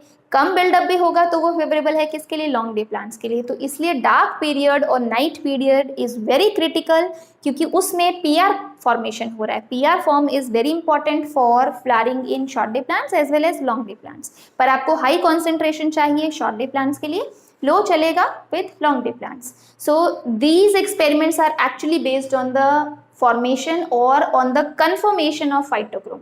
दो कन्फर्मेशन है हमारे पास, PR and PFR. Next is the hormones involve in flowering. So बहुत इंपॉर्टेंट हार्मोन हमारे पास दो हार्मोन्स हैं, florigen. Florigen is known as universal hormone for flowering. Universal का मतलब क्या होता है, जो आपको सभी प्लांट्स में मिलेगा। ठीक है, सपोज अब हम ये प्लांट शो कर रहे हैं, तो फ्लावरिंग का मतलब बेसिकली क्या है, जिसमें हमने ये कहा था कि ये जो शूट मेरिस्टम है that will change into floral meristem. ठीक है, तो अब ये जो चेंज आएगा वो कैसे आएगा, जब प्लांट रिसीव करेगा कि कंडीशंस फेवरेबल है फॉर फ्लावरिंग। अब यूजुअली जो साइट ऑफ परसेप्शन है फॉर स्टिमुलस। इंटरनल फैक्टर्स तो इसके वर्क कर ही रहे हैं, यूजुअली लाइट बहुत इंपॉर्टेंट फैक्टर होता है, तो वो लाइट रिसीव करता है, except day neutral plants. Day neutral plants को लाइट का फर्क नहीं पड़ता, बट बाकी प्लांट्स में हमने देखा day length, basically day time पे वो कितना लाइट ले रहा है, उसी से तो उसको पता चलेगा कि उसको लॉन्ग नाइट्स मिल रही हैं। डे डिटेक्ट करना तो जरूरी है, सिंपल डिफरेंस ये है कि डे लेंथ उसके लिए इंपॉर्टेंट नहीं है, उसके लिए नाइट लेंथ इंपॉर्टेंट है, पर डेज को डिटेक्ट करेगा तभी तो पता चलेगा कितना डे टाइम था और कितना नाइट टाइम था। तो अब सपोज उसने लाइट रिसीव किया, तो लाइट रिसीव करने के लिए जो साइट ऑफ परसेप्शन है वो मोस्टली होते हैं leaves. To detect day length, site of perception जो डिटेक्ट कर रहा है कि एक्चुअल में इतना डे लेंथ है, वो होते हैं लीव्स। तो स्टिमुलस क्या है यहाँ पे, स्टिमुलस इज लाइट। स्टिमुलस उसने रिसीव किया, कौन से पार्ट ने, लीव्स ने रिसीव किया। अब जैसे ही वो सेंस कर लेते हैं लीव्स, वहां पे फ्लोरिजन फॉर्मेशन हो जाता है। It's a type of hormone, but chemically ये क्या है इसको भी आइसोलेट नहीं किया गया, और स्ट्रक्चरली ये कौन सा कंपाउंड है, कोई प्रोटीन है, कोई और मॉलिक्यूल है, ये अभी तक हमें क्लियर नहीं है। कोई ट्रांसक्रिप्शन फैक्टर भी हो सकता है, रिसेंट स्टडीज ये कह रही हैं कि ये एक पर्टिकुलर प्रोटीन है, ट्रांसक्रिप्शन फैक्टर है, बट अदरवाइज अभी तक ये बिल्कुल क्लियर नहीं हो पाया कि फ्लोरिजन है क्या। बट इतना श्योर है कि जब भी प्लांट में फ्लावरिंग होगा, जिस भी प्लांट में फ्लावरिंग होगा, वहाँ फ्लोरिजन जरूर बनेगा। फ्लोरिजन बनता कब है, जब उसको स्टिमुलस मिलता है लाइट का, वो डिटेक्ट करता है, वेजिटेटिव ग्रोथ उसका कंप्लीट हो चुका है, और तब वो अब फ्लावरिंग फेज में जाना चाहता है। तो जैसे ही फ्लोरिजन बनता है, it moves to the vegetative meristem. अगर हम शूट टिप पे शो कर रहे हैं तो यहाँ आप शो कर सकते हो, अदरवाइज हम ये शो कर सकते हैं कि वो अगर सपोज ब्रांचेस की टिप्स पे बन रहा है तो फ्लोरिजन यहाँ से मूव करेगा टू द ब्रांच टिप।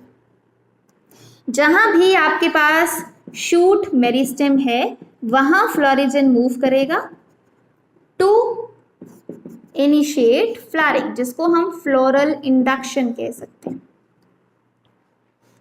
यहाँ पे क्योंकि हम लाइट को स्टिमुलस ले रहे हैं और लाइट डिटेक्ट करने के लिए आप फोटोपीरियोडिज्म कहते हो, तो इसलिए हम इस लाइट को या स्टिमुलस को सिंपली किसके अंडर कंसीडर कर सकते हैं, फोटोपीरियोडिज्म में। ठीक है, अगर फ्लोरल इंडक्शन जैसे हमने लिखा, तो क्योंकि अगर हम सिंपली लाइट के बेसिस पर और फोटोपीरियोडिज्म के बेसिस पे देख रहे हैं, तो फ्लोरल इंडक्शन की जगह हम एक और टर्म यूज कर सकते हैं, we can call it photoperiodic induction.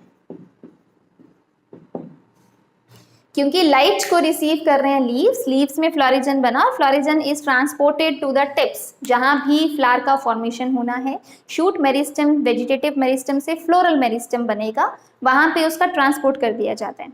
अब ट्रांसपोर्ट कैसे होता है, ये एक हार्मोन है फ्लोरिजन, तो यूजुअली ट्रांसपोर्ट होता है थ्रू फ्लोएम। ठीक है, तो हार्मोन्स में सबसे इंपॉर्टेंट तो हमारे पास आ गया फ्लोरिजन, हम ये वाला पोर्शन कर रहे हैं। हार्मोन्स का रोल फ्लावरिंग में, तो फ्लोरिजन हमेशा आपको ऑप्शन में अगर दिया है, you have to first choose florigen, क्योंकि फ्लोरिजन जो है वो क्या कंसीडर करेंगे हम, that is universal hormone for flowering. तो अगर कोई भी और ऑप्शन में हार्मोन दिया है, सबसे पहले आपने ये देखना है कि फ्लोरिजन गिवन है या नहीं।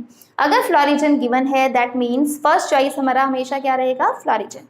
अब कई प्लांट्स ऐसे भी हैं जिसमें कोई और हार्मोन्स भी हमें मिलते हैं, फ्लोरिजन तो उनमें बनता ही होगा, लेकिन कोई और हार्मोन्स भी हैं जिनका कॉन्सेंट्रेशन अगर इंक्रीज करता है तो प्लांट फ्लावरिंग शो करता है। उसमें सबसे इंपॉर्टेंट हार्मोन, अगर फ्लोरिजन नहीं दिया तो नेक्स्ट चॉइस हमारा क्या है, जीए। जीए इज जिब्रेलिक एसिड, जिबलिन्स भी हम जिसे कहते हैं। So will discuss in the growth regulators topic कि कैसे कैसे वो जीए का एक्शन होता है, बट अभी के लिए फ्लावरिंग से रिलेटेड आप ये लर्न कर सकते हो। सबसे पहला जो यूनिवर्सल हार्मोन हम मान रहे हैं, सबसे पहला चॉइस हमारा दैट इज फ्लोरिजन, जो हर प्लांट में बनेगा। कुछ प्लांट्स में फ्लोरिजन तो बन रहा है, लेकिन और हार्मोन्स भी हैं जो इंपॉर्टेंट होते हैं, लाइक आफ्टर फ्लोरिजन जो हमारा फर्स्ट चॉइस है वो है जिबलिन्स, पर जिबलिन्स यूनिवर्सल नहीं है। ठीक है, फर्स्ट हमेशा आपने फ्लोरिजन को कंसीडर करना है। फ्लोरिजन नहीं दिया तो सेकेंड नंबर पे हम ले सकते हैं, मोस्ट ऑफ द प्लांट्स जो हैं वो बनाते हैं जिबलिन्स और जीए ड्यूरिंग फ्लावरिंग, तो फ्लावरिंग इंडक्शन के लिए जिबलिन्स का बहुत इंपॉर्टेंट रोल है।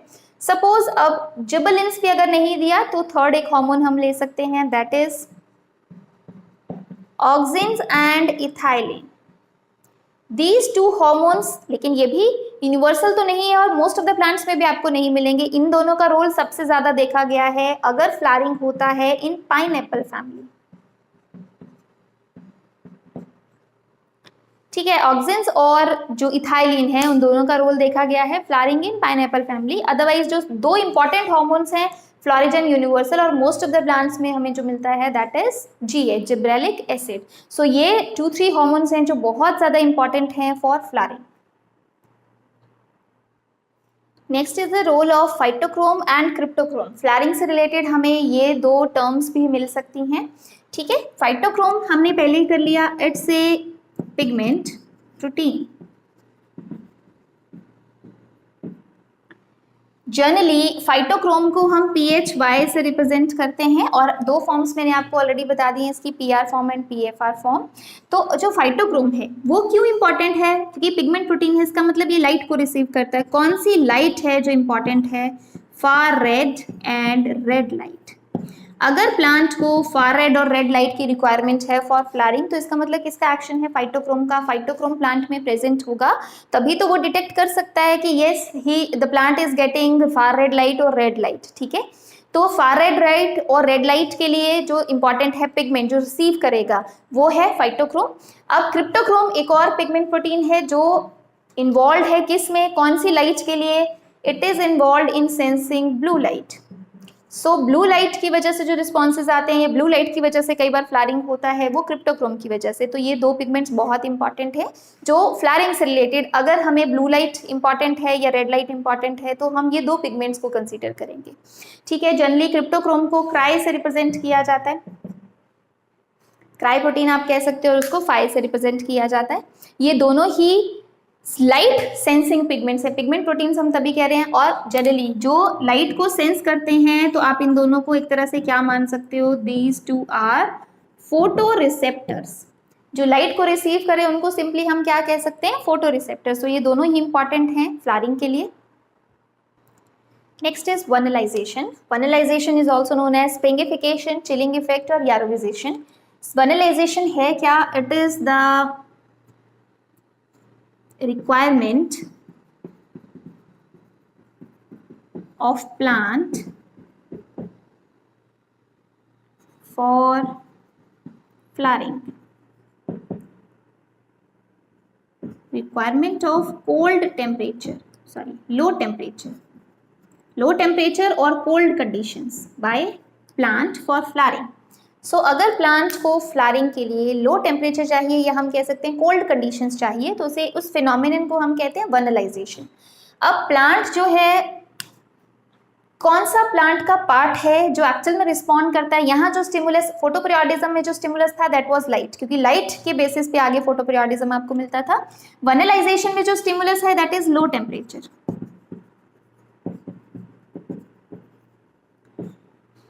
तो उस स्टिमुलस को, लाइक फोटोपीरियोडिज्म में स्टिमुलस लाइट था, उसको रिसीव कौन करता था? लीव्स आगे एक्शन लेते थे। वनलाइजेशन के केस में low temperature is the stimulus, और कौन सा टिश्यू है प्लांट का जो रिस्पॉन्ड करेगा? तो हमारे पास दो टाइप का टिश्यू होता है, one is seeds and one is shoot apical meristem. Will discuss कि कौन से केस में आपको कौन सा टिश्यू मिलेगा, लेकिन ये दो टिश्यूज हैं जो एक्चुअल में रिस्पॉन्ड करेंगे किसके लिए? लो टेम्परेचर के लिए। जो एक स्टिमुलस है उसके लिए वो रिस्पॉन्ड करेगा, ये वाला टिश्यू, तब आपको वनलाइजेशन मिलेगा। अब जो वनलाइजेशन है, हमने जनरल लैंग्वेज में कह दिया लो टेम्परेचर, बट लो में आप कितनी रेंज कंसिडर करते हो? वनलाइजेशन के लिए सम बुक सेज कि आपके पास जो टेम्परेचर रेंज है वो 0 to 10 डिग्री सेल्सियस है। ठीक है, और कुछ बुक्स ये कहती हैं कि -5 to +15 डिग्री सेल्सियस का रेंज हम ले सकते हैं। तो आपको एग्जाम में कोई एक रेंज दिया होगा, यूजुअली तो हम 0 to 10 वाला लेते हैं क्योंकि -5 का मतलब है कि आप फ्रीजिंग कंडीशंस भी कंसीडर करते हो और मोस्टली प्लांट उस कंडीशन में स्ट्रेस फील करता है। बट कुछ प्लांट्स में जो सर्वाइव कर सकते हैं बहुत लो टेम्परेचर्स पे, फ्रीजिंग कंडीशंस में, वहाँ आपको मिल भी सकता है। सो इसलिए 0 to 10 या -5 to +15 हम कंडीशंस ले सकते हैं। ये तो हो गया एक्चुअल रेंज जो वनलाइजेशन की हम कंसीडर कर सकते हैं, राइट। अब इसमें एक ऑप्टिमम रेंज भी पूछा जा सकता है। ऑप्टिमम का मतलब होता है जो बेस्ट कंडीशंस हैं फॉर वनलाइजेशन। बेस्ट कंडीशंस में हम लेंगे +1 to 7 degree Celsius, means 1 degree से लेके 7 डिग्री सेल्सियस तक की रेंज जो है वो बेस्ट कंडीशंस देती है फॉर वनलाइजेशन। सो अब आपके पास ये रेंज हमने कंसीडर कर लिया, स्टिमुलस हमारे पास है और हमने सीड्स और शूट एपिकल मेरिस्टम ले लिया, टिश्यू जो रिस्पॉन्ड करेगा। अब जो सीड्स होते हैं उनको एक्चुअल में ड्राई सीड्स नहीं लिखना है, हम लिखेंगे इम्बाइब्ड सीड्स।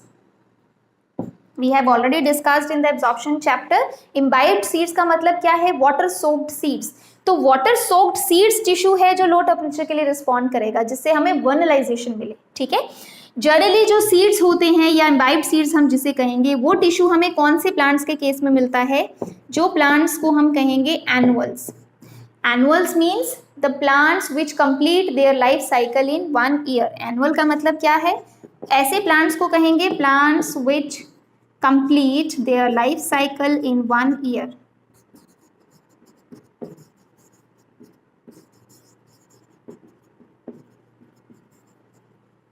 तो जितने भी एनुअल प्लांट्स हैं जो वनलाइजेशन शो करते हैं फॉर फ्लावरिंग, उनमें जो टिश्यू है जो रिस्पॉन्ड करेगा लो टेम्परेचर के लिए, दैट इज इम्बाइब्ड सीड्स। और जो शूट एपिकल मेरिस्टम है वो टिश्यू हमें मिलता है in case of biennials. Like annuals हम इसको एक्सप्लेन कर सकते हैं। बाइनियल्स का मतलब क्या है? The plants which complete their life cycle in 2 years.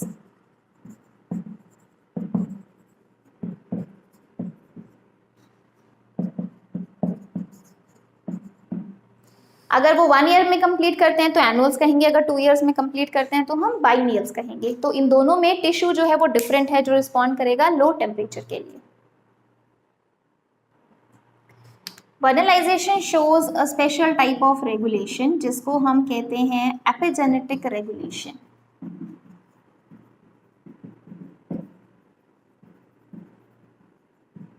Means वनलाइजेशन में हमें एपिजेनेटिक रेगुलेशन मिलता है। What is epigenetic regulation? Epigenetic regulation का मतलब होता है that there is permanent change in the subject. जो भी हमारा सब्जेक्ट है, जैसे सपोज यहाँ हम प्लांट की बात कर रहे हैं, तो जो प्लांट है जिसको हम एक पर्टिकुलर स्टिमुलस देंगे उसमें आपको परमानेंट चेंज मिलेगा प्लांट में। फॉर एग्जाम्पल चेंज किस किस में हो सकता है? हो सकता है डीएनए लेवल का चेंज है, ट्रांसक्रिप्शन में चेंज है, ट्रांसलेशन में चेंज है, जो प्रोटीन बन चुका है उस प्रोटीन में चेंज है, किसी भी लेवल पे चेंज आ सकता है। तो एक परमानेंट लेवल का चेंज मिलेगा इन द सब्जेक्ट और plant when stimulus is given at an early phase and then removed। मतलब आपने एक बहुत पहले आपने स्टिमुलस दिया और उसके बाद आपने उसको रिमूव कर दिया। ठीक है, जिस स्टिमुलस की वजह से ये परमानेंट चेंज आया था, मतलब ये जो परमानेंट चेंज है that is stimulus induced change. Stimulus induced permanent change is observed in plants even when stimulus is given at an early phase and then removed। मतलब आपने उसको दिया स्टिमुलस को लेकिन आपने रिमूव कर दिया। जनरली तो हम ये कहते हैं कि आप स्टिमुलस दोगे तो पर्टिकुलर प्लांट जो है हमें कोई रिस्पॉन्स देगा। यूजुअली जब तक स्टिमुलस दिया जाता है तब तक वो रिस्पॉन्स मिलता है। ठीक है, लेकिन अब हम क्या कह रहे हैं एपिजेनेटिक रेगुलेशन में, आपने स्टिमुलस दिया और उसके बाद उसको रिमूव कर दिया, बट फिर भी प्लांट ने वो रिस्पॉन्स शो किया। और वो रिस्पॉन्स किस तरह से हमें मिल रहा है? एक कोई परमानेंट चेंज मिल रहा है। जो परमानेंट का मतलब होता है through out the life cycle, जब तक वो प्लांट है तब तक वो चेंज परमानेंट है, लेकिन वो नेक्स्ट जनरेशन में पास ऑन नहीं हो रहा है। हम सिर्फ उस प्लांट की लाइफ साइकिल की बात कर रहे हैं। एपिजेनेटिक रेगुलेशन का मतलब ये होता है, और हम कह रहे हैं वनलाइजेशन है वो भी एपिजेनेटिक रेगुलेशन शो करता है। इसका मतलब वनलाइजेशन में स्टिमुलस क्या था? कोल्ड कंडीशंस और लो टेम्परेचर। आपने ये स्टिमुलस प्लांट को दिया लेकिन आपने उसको फिर रिमूव कर दिया, स्टिल जो प्लांट है वो रिस्पॉन्स शो करेगा। और रिस्पॉन्स यहाँ हमें क्या मिलेगा? जो रिस्पॉन्स है दैट इज फ्लावरिंग। तो ऐसा नहीं है कि कोल्ड कंडीशन आपको through out the life cycle of plant चाहिए। अगर मैं सपोज मैं कहती हूँ कि प्लांट से फ्लावरिंग हमने करवाना है, तो ऐसा नहीं है कि जब तक प्लांट फ्लावरिंग कंडीशन तक नहीं पहुंचा तब तक आपको पूरा कोल्ड ट्रीटमेंट देना पड़ेगा। आप कोल्ड ट्रीटमेंट दो, एक क्रिटिकल टाइम पीरियड होता है जब देना है। जैसे अगर वो सीड्स एनुअल्स की बात है तो सीड जब उसका बन गया तब देना पड़ेगा, और अगर हम बाइनियल्स की बात करें जब उसका शूट मेरिस्टेम बन चुका है तब हमें देना होगा। तो एक पर्टिकुलर टाइम पीरियड है जब आपको क्या देना है, वो particular stimulus. Even after the removal of stimulus you will get the response. अब आपने कोल्ड कंडीशन कुछ टाइम के लिए दिया, लेकिन उसके बाद आपने नॉर्मल कंडीशंस दे दिया, still you will get flowering. तो इसलिए वनलाइजेशन को हम ये मान रहे हैं कि अगर आप कोल्ड कंडीशंस देने के बाद रिमूव भी कर देते हो तब भी आपको रिस्पॉन्स में फ्लावरिंग मिलेगा, क्योंकि प्लांट में अब परमानेंट चेंज हो चुका है। कुछ जीन्स होंगे जो एक्टिव हो चुके होंगे, कुछ रिप्रेसर्स होंगे जिनको इनएक्टिव कर दिया होगा, रेगुलेशन हो चुका है जीन लेवल पे, वो परमानेंट है। इसलिए आपको लास्ट में क्या मिलेगा, रिस्पॉन्स, जिसको रिस्पॉन्स को हम क्या ले रहे हैं, flowering. Let's understand this with plants. Like suppose हमने एनुअल प्लांट्स की बात की थी, तो एनुअल प्लांट्स में हमारे पास जो साइट ऑफ परसेप्शन है वो हमने क्या कहा, क्या है इसमें, imbibed seeds. Imbibed seeds will sense low temperature. ठीक है, तो अब इम्बाइब्ड सीड्स कब होते हैं, जब नेचुरल कंडीशन में, सपोज हम एनुअल्स में ले रहे हैं, एग्जाम्पल आप ले सकते हो लाइक विंटर सीरियल्स, बहुत अच्छा एग्जाम्पल है विंटर सीरियल्स में। हम इसको इसलिए डिफ्रेंशिएट कर रहे हैं क्योंकि वीट की आपके पास वैसे लॉन्ग डे वैरायटी भी होती है। ठीक है, तो अब हमारे पास जो डिफरेंट वेराइटीज आ चुकी हैं, इसको हम विंटर वीट कहते हैं। विंटर वीट जिसको रिक्वायरमेंट है कोल्ड टेम्परेचर की, तो विंटर वीट की सोइंग हम क्या करेंगे, जब कब सोइंग करेंगे, जब विंटर कंडीशन स्टार्ट होने वाला है, अर्ली विंटर या लेट ऑटम सीजन में हम सोइंग कर देते हैं। अब आपने सीड की जब सोइंग की तो बेसिकली आप उसमें क्या करते हो, उसमें आप वाटर भी ऐड करते हो सॉइल में, तो ये जो ड्राई सीड था it will become water soaked seed. Water soaked को हम क्या कह देंगे, इम्बाइब्ड सीड। अब आपने ये जो इम्बाइब्ड सीड है, जितने टाइम तक विंटर कंडीशन रहेंगी, विंटर कंडीशन आपको पता है 1 या 2 मंथ्स रह सकते हैं अकॉर्डिंग टू जो भी एरिया है पर्टिकुलर। अगर आपने अर्ली विंटर हम कह सकते हैं सपोज दिसंबर या नवंबर एंड से स्टार्ट हो गया, तो अगर आपने नवंबर में सोइंग कर दिया तो आप उसको दिसंबर दे रहे हो, आप उसको जनवरी दे रहे हो, आपने कोल्ड ट्रीटमेंट इतना दे दिया। ठीक है, तो जब तक वो इम्बाइब्ड सीड्स हैं आपने उसको क्या दे दिया, cold treatment. Cold treatment imbibed seeds को मिल चुका है तो उसमें वो परमानेंट चेंज आ गया, जब तक वो सीड है आगे उससे क्या बन गया, सीडलिंग। तो कोल्ड ट्रीटमेंट उसको मिल गया, जो उसका क्रूशियल स्टेज था वो क्या था, इम्बाइब्ड सीड। अगर आपने उस टाइम पे सोइंग कर दिया जब विंटर कंडीशन है तो ठीक है, उसको कोल्ड ट्रीटमेंट मिल गया। बट अब आप ये सोचो कि कोई बात नहीं, हम भूल गए, अब हम फिर से उसको सोइंग कर लेते हैं और हम फेब एंड में स्टार्ट कर देते हैं सोइंग, तो फरवरी में आपके पास वो विंटर कंडीशंस नहीं रह जाएंगी, आप उसको ज़्यादा देर की जो कंडीशंस है कोल्ड टेम्परेचर की वो नहीं दे पाओगे। तो उस केस में प्लांट वो सीड जर्मिनेट करेगा, प्लांट भी बनेगा, बट आपको फ्लावरिंग नहीं मिलेगा, क्योंकि फ्लावरिंग के लिए जो स्टिमुलस था वो प्रॉपर टिश्यू रिस्पॉन्ड करे तभी आपको फ्लावरिंग मिल सकता है। तो प्रॉपर टिश्यू यहाँ पे क्या है, इम्बाइब्ड सीड्स। इम्बाइब्ड सीड्स को जब हमने कोल्ड ट्रीटमेंट दे दिया, कोल्ड ट्रीटमेंट उसको 1 या 2 मंथ्स का जितना कभी मिला, उसके बाद सीड से क्या बन गया, सीडलिंग। इम्बाइब्ड सीड को तो कुछ ही देर का मिल रहा है, पर यह है कि प्रॉपर टाइम होना चाहिए सोइंग का, जिस टाइम पे आप सोइंग कर रहे हो वहां पे परमानेंट चेंज होना जरूरी है। अब सीडलिंग बन गया, उससे वेजिटेटिव ग्रोथ हो जाएगी प्लांट की। वेजिटेटिव ग्रोथ के बाद वो रिप्रोडक्टिव फेज में एंटर करेगा, तो रिप्रोडक्टिव ग्रोथ। तो अब अगर हम देखें तो ज़्यादा से ज़्यादा हो सकता है कि जो कोल्ड कंडीशन है, धीरे धीरे इम्बाइब्ड सीड्स जब तक हैं तब तक तो कोल्ड कंडीशन मिला, सॉइल में देखो आपने वाटरिंग किया, फिर आपने सीड्स को सो किया, वो जो ड्राई सीड्स थे वो कुछ दिन में वाटर सोक करेंगे, फिर धीरे धीरे उसकी जर्मिनेशन होगा, जर्मिनेशन से धीरे धीरे जो सीड है वो सॉइल से बाहर आएगा। इस टाइम में जो है कुछ टाइम, उस टाइम तक उसको कोल्ड ट्रीटमेंट मिल रहा है। अब जब सीडलिंग भी बन गया, जैसे जैसे सीडलिंग से आगे ग्रोथ होती जा रही है तो धीरे धीरे विंटर भी तो खत्म होता जा रहा है, तो जब तक वो वेजिटेटिव ग्रोथ कर रहा है तब तक आपके पास स्प्रिंग सीजन आ चुका है। ठीक है, स्प्रिंग सीजन में लॉन्ग डेज हो चुके हैं, टेम्परेचर कंपैरेटिवली काफ़ी ज़्यादा हाई राइज कर चुका है, विंटर खत्म हो चुका है। वेजिटेटिव ग्रोथ में आपको कोल्ड ट्रीटमेंट नहीं दे रहे हो आप, रिप्रोडक्टिव फेज में वो एंटर करेगा स्प्रिंग में एंड तक जाके, और रिप्रोडक्टिव फेज में आगे क्या बन जाएंगे, उसके पास ग्रेन्स या सीड्स बन जाएंगे, और समर एंड तक उसकी हार्वेस्टिंग भी हो जाती है। समर में हार्वेस्टिंग, इसका मतलब तब तक फ्रूट बन चुका है। तो देखा जाए हमें अगर रिप्रोडक्टिव फेज मतलब फ्लारिंग चाहिए था, तो ऐसा नहीं है कि जब तक आपको फ्लारिंग नहीं मिला तब तक आपने कोल्ड ट्रीटमेंट दिया। आपने कोल्ड ट्रीटमेंट उस टिश्यू को दिया जो रिस्पॉन्ड करता है। अगर आपने उस सही टाइम पे कोल्ड ट्रीटमेंट दे दिया तो उसके बाद जब उसकी ग्रोथ हो रही है, तो चाहे टेम्परेचर इंक्रीज भी कर जा रहा है, बहुत ज़्यादा लो टेम्परेचर नहीं है, still you get the response और हमें फ्लारिंग मिलता है। इसलिए हम इसको एपिजेनेटिक रेगुलेशन ले रहे हैं। सिमिलर केस हम बाइनियल्स का भी ले सकते हैं। जो बाइनियल्स थे उस केस में आपके पास जो टिश्यू है वो क्या है, वो है शूट एपिकल मेरिस्टेम। ठीक है, जैसे हम रेडिश का एग्जांपल लेते हैं, आप most of you have seen radish. First year अगर हम रेडिश को ग्रो करते हैं तो आपको एक वेजिटेटिव प्लांट मिलता है। उसकी जो आप रेडिश है अगर आप उसको रिमूव कर लेते हो तो आपको जनरली आप फ्लारिंग तक नहीं जाते हो तो आप रेडिश को यूज़ कर लेते हो। बट अगर हम रेडिश यूज़ ना करें, उस प्लांट को 1 साल के लिए ऐसे ही छोड़ दें, तो नेक्स्ट ईयर आप देखोगे रेडिश में वाइट कलर के फ्लावर्स आ जाते हैं। रेडिश में नेक्स्ट ईयर जाके फ्लारिंग हुआ, मतलब 2 ईयर्स चाहिए उसको अपना लाइफ साइकिल कंप्लीट करने के लिए। तो इसलिए जो बाइनियल्स होते हैं उनका सीड रिस्पॉन्ड नहीं करता, उनका क्या रिस्पॉन्ड करता है, शूट एपिकल मेरिस्टेम। अब बाइनियल्स में क्या होगा, हम सोइंग कर दी सपोज ड्राई सीड की, सीडलिंग बन गया, सीडलिंग से कुछ वेजिटेटिव ग्रोथ हो गया। ठीक है, अब ये साइकिल हमें पहले साल में मिल गया। वेजिटेटिव ग्रोथ है तो इसका मतलब शूट एपिकल मेरिस्टेम बन चुका है। अब ये जो शूट एपिकल मेरिस्टेम है it should get low temperature condition. So winter conditions अगर ये गेन कर लेता है वेजिटेटिव ग्रोथ होने के बाद, विंटर्स के बाद आप नेक्स्ट स्प्रिंग में देखोगे तो आपको इसमें क्या मिल जाएगा, फ्लारिंग। तो अब अगेन जो सिर्फ उसका शूट मेरिस्टेम था उसको विंटर कंडीशंस चाहिए, बाकी सीजन्स में आपको जो भी ग्रोथ मिल रही है उसमें अगर लो टेम्परेचर नहीं भी है तब भी एंड में आपको रिस्पॉन्स क्या मिला, फ्लारिंग।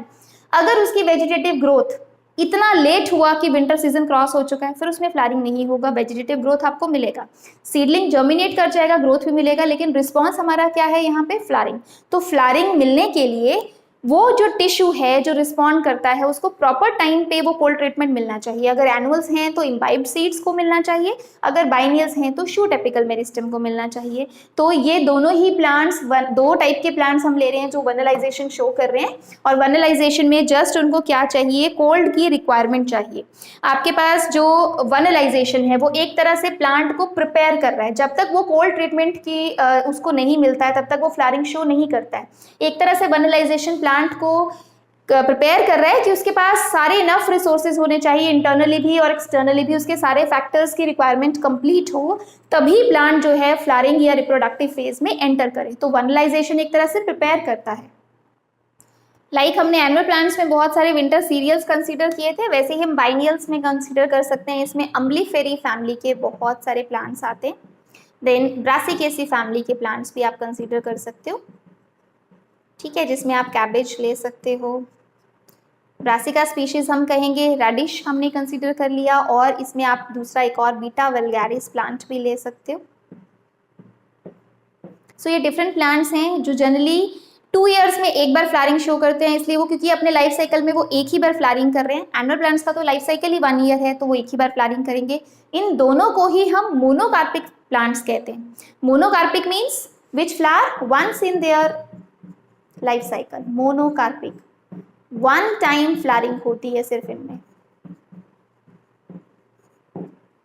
ठीक है, तो बाइनियल्स को भी आप मोनोकार्पिक कह रहे हो, एनुअल्स तो हैं ही मोनोकार्पिक। सो ये हम जो एग्जांपल ले रहे हैं वो मोनोकार्पिक फ्लावर्स के ले रहे हैं, मोनोकार्पिक प्लांट्स के ले रहे हैं, जो क्या शो कर रहे हैं, वनलाइजेशन। सो वनलाइजेशन के कंप्लीट होने के बाद हम हमारे पास डिफरेंट पाथवेज हैं जो हम कंसीडर करेंगे फ्लारिंग के लिए। सो डिफरेंट फ्लारिंग पाथवेज क्या क्या हो सकते हैं। First we can say photoperiodic pathway.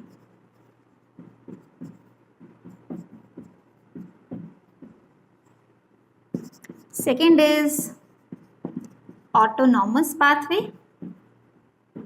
Autonomous pathway और वनलाइजेशन पाथवे दोनों को ही हम एक ही कैटेगरी में कंसीडर करते हैं, because their mechanism is same to initiate flowering. Third is carbohydrate, और इसको हम सुक्रोज पाथवे भी कह सकते हैं। And fourth is GA pathway, और you can call it simply hormone pathway. So photoperiodic pathway का मतलब जिसमें हम जो मैकेनिज्म ले रहे हैं फ्लावरिंग के लिए वो क्या है, फोटोपीरियोडिज्म। तो फोटोपीरियोडिज्म इसका मतलब ये वाला पाथवे जो है वो एक्सटर्नल फैक्टर पे डिपेंडेंट है। एक्सटर्नल फैक्टर में हम रेड लाइट ले सकते हैं, फार रेड लाइट ले सकते हैं। अगर हमारे पास जो पिगमेंट है प्लांट में वो कौन सा है, हम ले रहे हैं फाइटोक्रोम, या इसमें आप ब्लू लाइट भी ले सकते हो अगर जो पिगमेंट है वो क्या है, क्रिप्टोक्रोम। पर बेसिकली ये पाथवे डिपेंडेंट होगा किस पे, एक्सटर्नल फैक्टर लाइट पे, इसलिए आप फोटोपीरियोडिज्म कह रहे हो और फोटोपीरियोडिक पाथवे कह रहे हो। देन ऑटोनोमस पाथवे वो होता है, ऑटो का मतलब क्या था, सेल्फ, जिसमें इंटरनल फैक्टर्स थे और उसमें आप ले सकते हो डिफरेंट वेजिटेटिव करेक्टर्स लिए जा सकते हैं इसमें। लाइक मैंने आपको पहले बताया कि हो सकता है जो प्लांट है उसका लीफ नंबर डिसाइड करेगा कि फ्लावरिंग कब होगा। कई प्लांट्स में ऐसा देखा गया है कि कुछ प्लांट्स का एग्जांपल एकेशिया का जैसे लिया गया कि 41 लीव्स हो जाते हैं उसके बाद वो फ्लावरिंग करता है। अगर आप वो लीव्स तोड़ लो तो वो फ्लावरिंग रुक जाती है, फ्लावरिंग उसमें नहीं इनिशिएट होता है। आप जैसे ही 41 वो कंप्लीट होगा आप उसको टाइम दोगे तो वो फ्लावरिंग आगे शो करेगा। तो कुछ केसेस में लीफ नंबर इंपॉर्टेंट होता है, कुछ केसेस में हाइट इंपॉर्टेंट होती है। सो ये डिफरेंट फैक्टर्स हम ले सकते हैं जो वेजिटेटिव करेक्टर्स के बेसिस पे। इंटरनल फैक्टर्स तो इसलिए हमने पाथवे कौन सा कह दिया, ऑटोनॉमस पाथवे। देन वर्नलाइजेशन और इन दोनों का जो मैकेनिज्म होता है, कौन से जीन्स को रेगुलेट करते हैं, वो सेम होता है, बट वर्नलाइजेशन में आपने एक्सटर्नल फैक्टर लेना है। एक्सटर्नल फैक्टर यहां कौन सा लेंगे हम, टेम्परेचर। ठीक है, सो वर्नलाइजेशन में टेम्परेचर आ गया और यहां पे एक्सटर्नल फैक्टर क्या लिया हमने, लाइट। ऑटोनॉमस में internal factors, carbohydrate sucrose pathways internal, क्योंकि इसमें बेसिकली क्या देखना है, कार्बोहाइड्रेट कंटेंट अच्छा होना चाहिए प्लांट का। अगर उसका कार्बोहाइड्रेट कंटेंट अच्छा है तो वो इनिशिएट कर सकता है फ्लावरिंग, क्योंकि उसको एनर्जी चाहिए, नए जीन्स को रेगुलेट करना है, नए स्ट्रक्चर्स बनाने हैं, नए सेल्स बनाने हैं। तो कार्बोहाइड्रेट फैक्टर अगर सही है तो वो फ्लावरिंग कर सकता है। जीए पाथवे में जीए कॉन्सेंट्रेशन हाई होना चाहिए। अगेन ये भी कैसा है, इंटरनल फैक्टर है। एक्सटर्नल में हमारे पास दो ही हैं, लाइट और टेम्परेचर, जो हमने इस दो पाथवे में लिया, और ये तीन जो हैं वो इंटरनल फैक्टर्स के बेसिस पे पाथवे हैं। तो ये डिफरेंट पाथवेज जो हैं वो हमें ये बताते हैं कि फ्लावरिंग सिर्फ एक पाथवे से नहीं हो सकता, डिफरेंट पाथवेज इन्वॉल्व हो सकते हैं। एक प्लांट में अगर तो वो ऑटोनोमस रेगुलेशन शो करता है तो वो सिर्फ इंटरनल फैक्टर्स के बेसिस पे करेगा। इंटरनल फैक्टर्स में आप ऑटोनोमस पाथवे ले सकते हो, कार्बोहाइड्रेट पाथवे, जीए पाथवे, इन तीनों में से कोई पाथवे चल सकता है, तीनों भी एक साथ चल सकते हैं, सिंगल वन भी डिटरमाइन कर सकता है फ्लावरिंग। अगर प्लांट जो है ऑब्लिगेट या स्ट्रिक्ट रिक्वायरमेंट चाहता है और ऑब्लिगेट रेगुलेशन शो करता है तो उसको ऑब्लिगेट रिक्वायरमेंट है एक्सटर्नल फैक्टर की। अगर उसको रेड लाइट की रिक्वायरमेंट है तो वो फोटोपीरियोडिक पाथवे शो करेगा। अगर उसको टेम्परेचर की रिक्वायरमेंट है तो वो वर्नलाइजेशन शो करेगा। अगर जो प्लांट है वो शो करता है, थर्ड टाइप जो हमने पढ़ा था फैकल्टेटिव। फैकल्टेटिव का मतलब क्या है कि अगर उसको टेम्परेचर चाहिए, टेम्परेचर मिला, वेल एंड गुड, लेकिन अगर नहीं भी मिला तो वो किसी और फैक्टर, इंटरनल फैक्टर के बेसिस पे फ्लावरिंग शो कर सकता है, क्योंकि उसमें दोनों फैक्टर्स कंट्रीब्यूट कर सकते हैं। एक प्लांट में आपके पास टेम्परेचर और फोटोपीरियोडिक में से में जनरली एक एक्सटर्नल फैक्टर की जरूरत होती है, बट बाकी इंटरनल तीनों एक साथ काम कर सकते हैं। तीन इंटरनल फैक्टर के साथ कोई एक एक्सटर्नल भी हो सकता है, या हो सकता है इन पांच में से कोई एक ही पाथवे जो है वो फ्लावरिंग को डिटरमाइन कर ले। वो प्लांट टू प्लांट वेरी कर सकता है, बट पाथवेज डिफरेंट हो सकते हैं जो फ्लावरिंग के लिए कॉन्ट्रीब्यूट करेंगे। अब एक क्विक हम कंपैरिजन कर लेते हैं वर्नलाइजेशन और फोटोपीरियोडिज्म में। टेम्परेचर जो आपका फैक्टर है वो तो डिफर करेगा ही करेगा, क्योंकि यहाँ पे एक्सटर्नल फैक्टर टेम्परेचर है और यहाँ पे एक्सटर्नल फैक्टर क्या है, लाइट। ठीक है, बट ये दोनों ही एक्सटर्नल फैक्टर की रिक्वायरमेंट के बेसिस पे हमने बनाया है। फोटोपीरियोडिज्म में हमने जो सबसे इंपॉर्टेंट साइट ऑफ परसेप्शन कहा था वो क्या है, फर्स्ट हमने फैक्टर कंपेयर कर लिया, देन स्टिमुलस फर्स्ट हम ले लेते हैं, बेसिकली फैक्टर और स्टिमुलस यही हुआ, देन आपके पास आ जाएगा साइट ऑफ परसेप्शन। तो वर्नलाइजेशन के केस में आपके पास दो टिश्यूज थे, या तो हमें दिया होगा इम्बाइब्ड सीड्स या हमें दिया होगा शूट एपिकल मेरिस्टेम।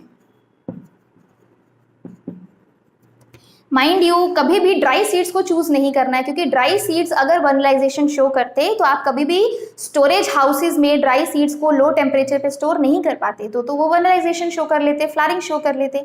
हम स्टोरेज हाउसेज में उसको सीड्स को लो टेम्परेचर पे क्यों रख पाते हैं, क्योंकि लो टेम्परेचर पे वो सीड्स डोरमेंट कंडीशन में होते हैं। ड्राई सीड्स अगर उसमें किसी ने वाटर सोक कर लिया तो आपने देखा होगा वो स्प्राउट कर जाता है, ठीक है, तो आगे उसको आप सोइंग करोगे तो आपको उसमें फ्लावरिंग वाला रिस्पॉन्स मिल सकता है अगर उसको टेम्परेचर की रिक्वायरमेंट है तो, ठीक है। तो हमेशा ये याद रखना, वर्नलाइजेशन के लिए इम्बाइब्ड सीड्स चाहिए, नॉट ड्राई सीड्स। तो ये टिश्यू वर्नलाइजेशन के लिए है। अगर हम फोटोपीरियोडिज्म की बात करें तो टिश्यू क्या होगा इसमें, लीव्स। अब जो वर्नलाइजेशन है उसमें हार्मोन कौन सा बनेगा, दैट इज इंपॉर्टेंट। वर्नलाइजेशन में जो हार्मोन बनता है उसको हम कहते हैं वर्नैलिन, और फोटोपीरियोडिज्म में हमने ऑलरेडी किया जिसको हम कहते हैं फ्लोरिजन, और फ्लोरिजन के साथ हम जीए भी इंपॉर्टेंट ले सकते हैं। ऑक्सिन्स और इथाइलिन हमने किया था इन पाइनएप्पल फैमिली ओनली। तो इस केस में वर्नैलिन बनता है, इस केस में फ्लोरिजन जो इंपॉर्टेंट है। जीए कुछ प्लांट्स में बन सकता है। दोनों ही अभी तक आइसोलेटेड नहीं है और अभी तक उनका केमिकल नेचर क्या है वो हमें क्लियर नहीं है, ना ही वर्नैलिन का ना ही फ्लोरिजन का। बट इतना श्योर है कि जब भी आप प्लांट को लो टेम्परेचर दोगे उसमें वर्नैलिन जरूर बनता है। प्लांट को अगर आप लाइट देते हो फ्लावरिंग के लिए तो उसमें फ्लोरिजन जरूर बनता है, ठीक है। केमिकली वो दोनों क्या है वो अभी तक नहीं पता। इन दोनों का ही एक कॉमन फीचर ये है, both are self propagating. Self propagating का मतलब क्या है, फ्लोरिजन भी लीव्स में बना था फिर जाके वो टिप्स पे मूव किया, वैसे वर्नैलिन जो है टिश्यू आपके पास सीड्स है और एपिकल मेरिस्टम है, लेकिन आगे ये प्रोपगेट होता जाएगा और कहाँ तक जाएगा, आगे शूट टिप्स या ब्रांच टिप्स जहाँ पे क्या बननी है, फ्लावर्स बनने हैं। तो ये सेल्फ प्रोपगेटिंग होता है, एक ट्रांसपोर्ट किया जा सकता है from one tissue to another, और इसको ग्राफ्टिंग एक्सपेरिमेंट से भी कंफर्म किया गया। ग्राफ्टिंग क्या होता है, जिसमें हम एक प्लांट को कट कर देते हैं, उसके ऊपर कोई और प्लांट का पार्ट रखते हैं और फिर देखते हैं कि प्रोपगेशन मूवमेंट है या नहीं है। तो उससे भी कंफर्म किया गया है कि फ्लोरिजन और वर्नैलिन दोनों ही सेल्फ प्रोपगेटिंग है। तो ये एक कंपैरिजन है वर्नलाइजेशन एंड फोटोपीरियोडिज्म का।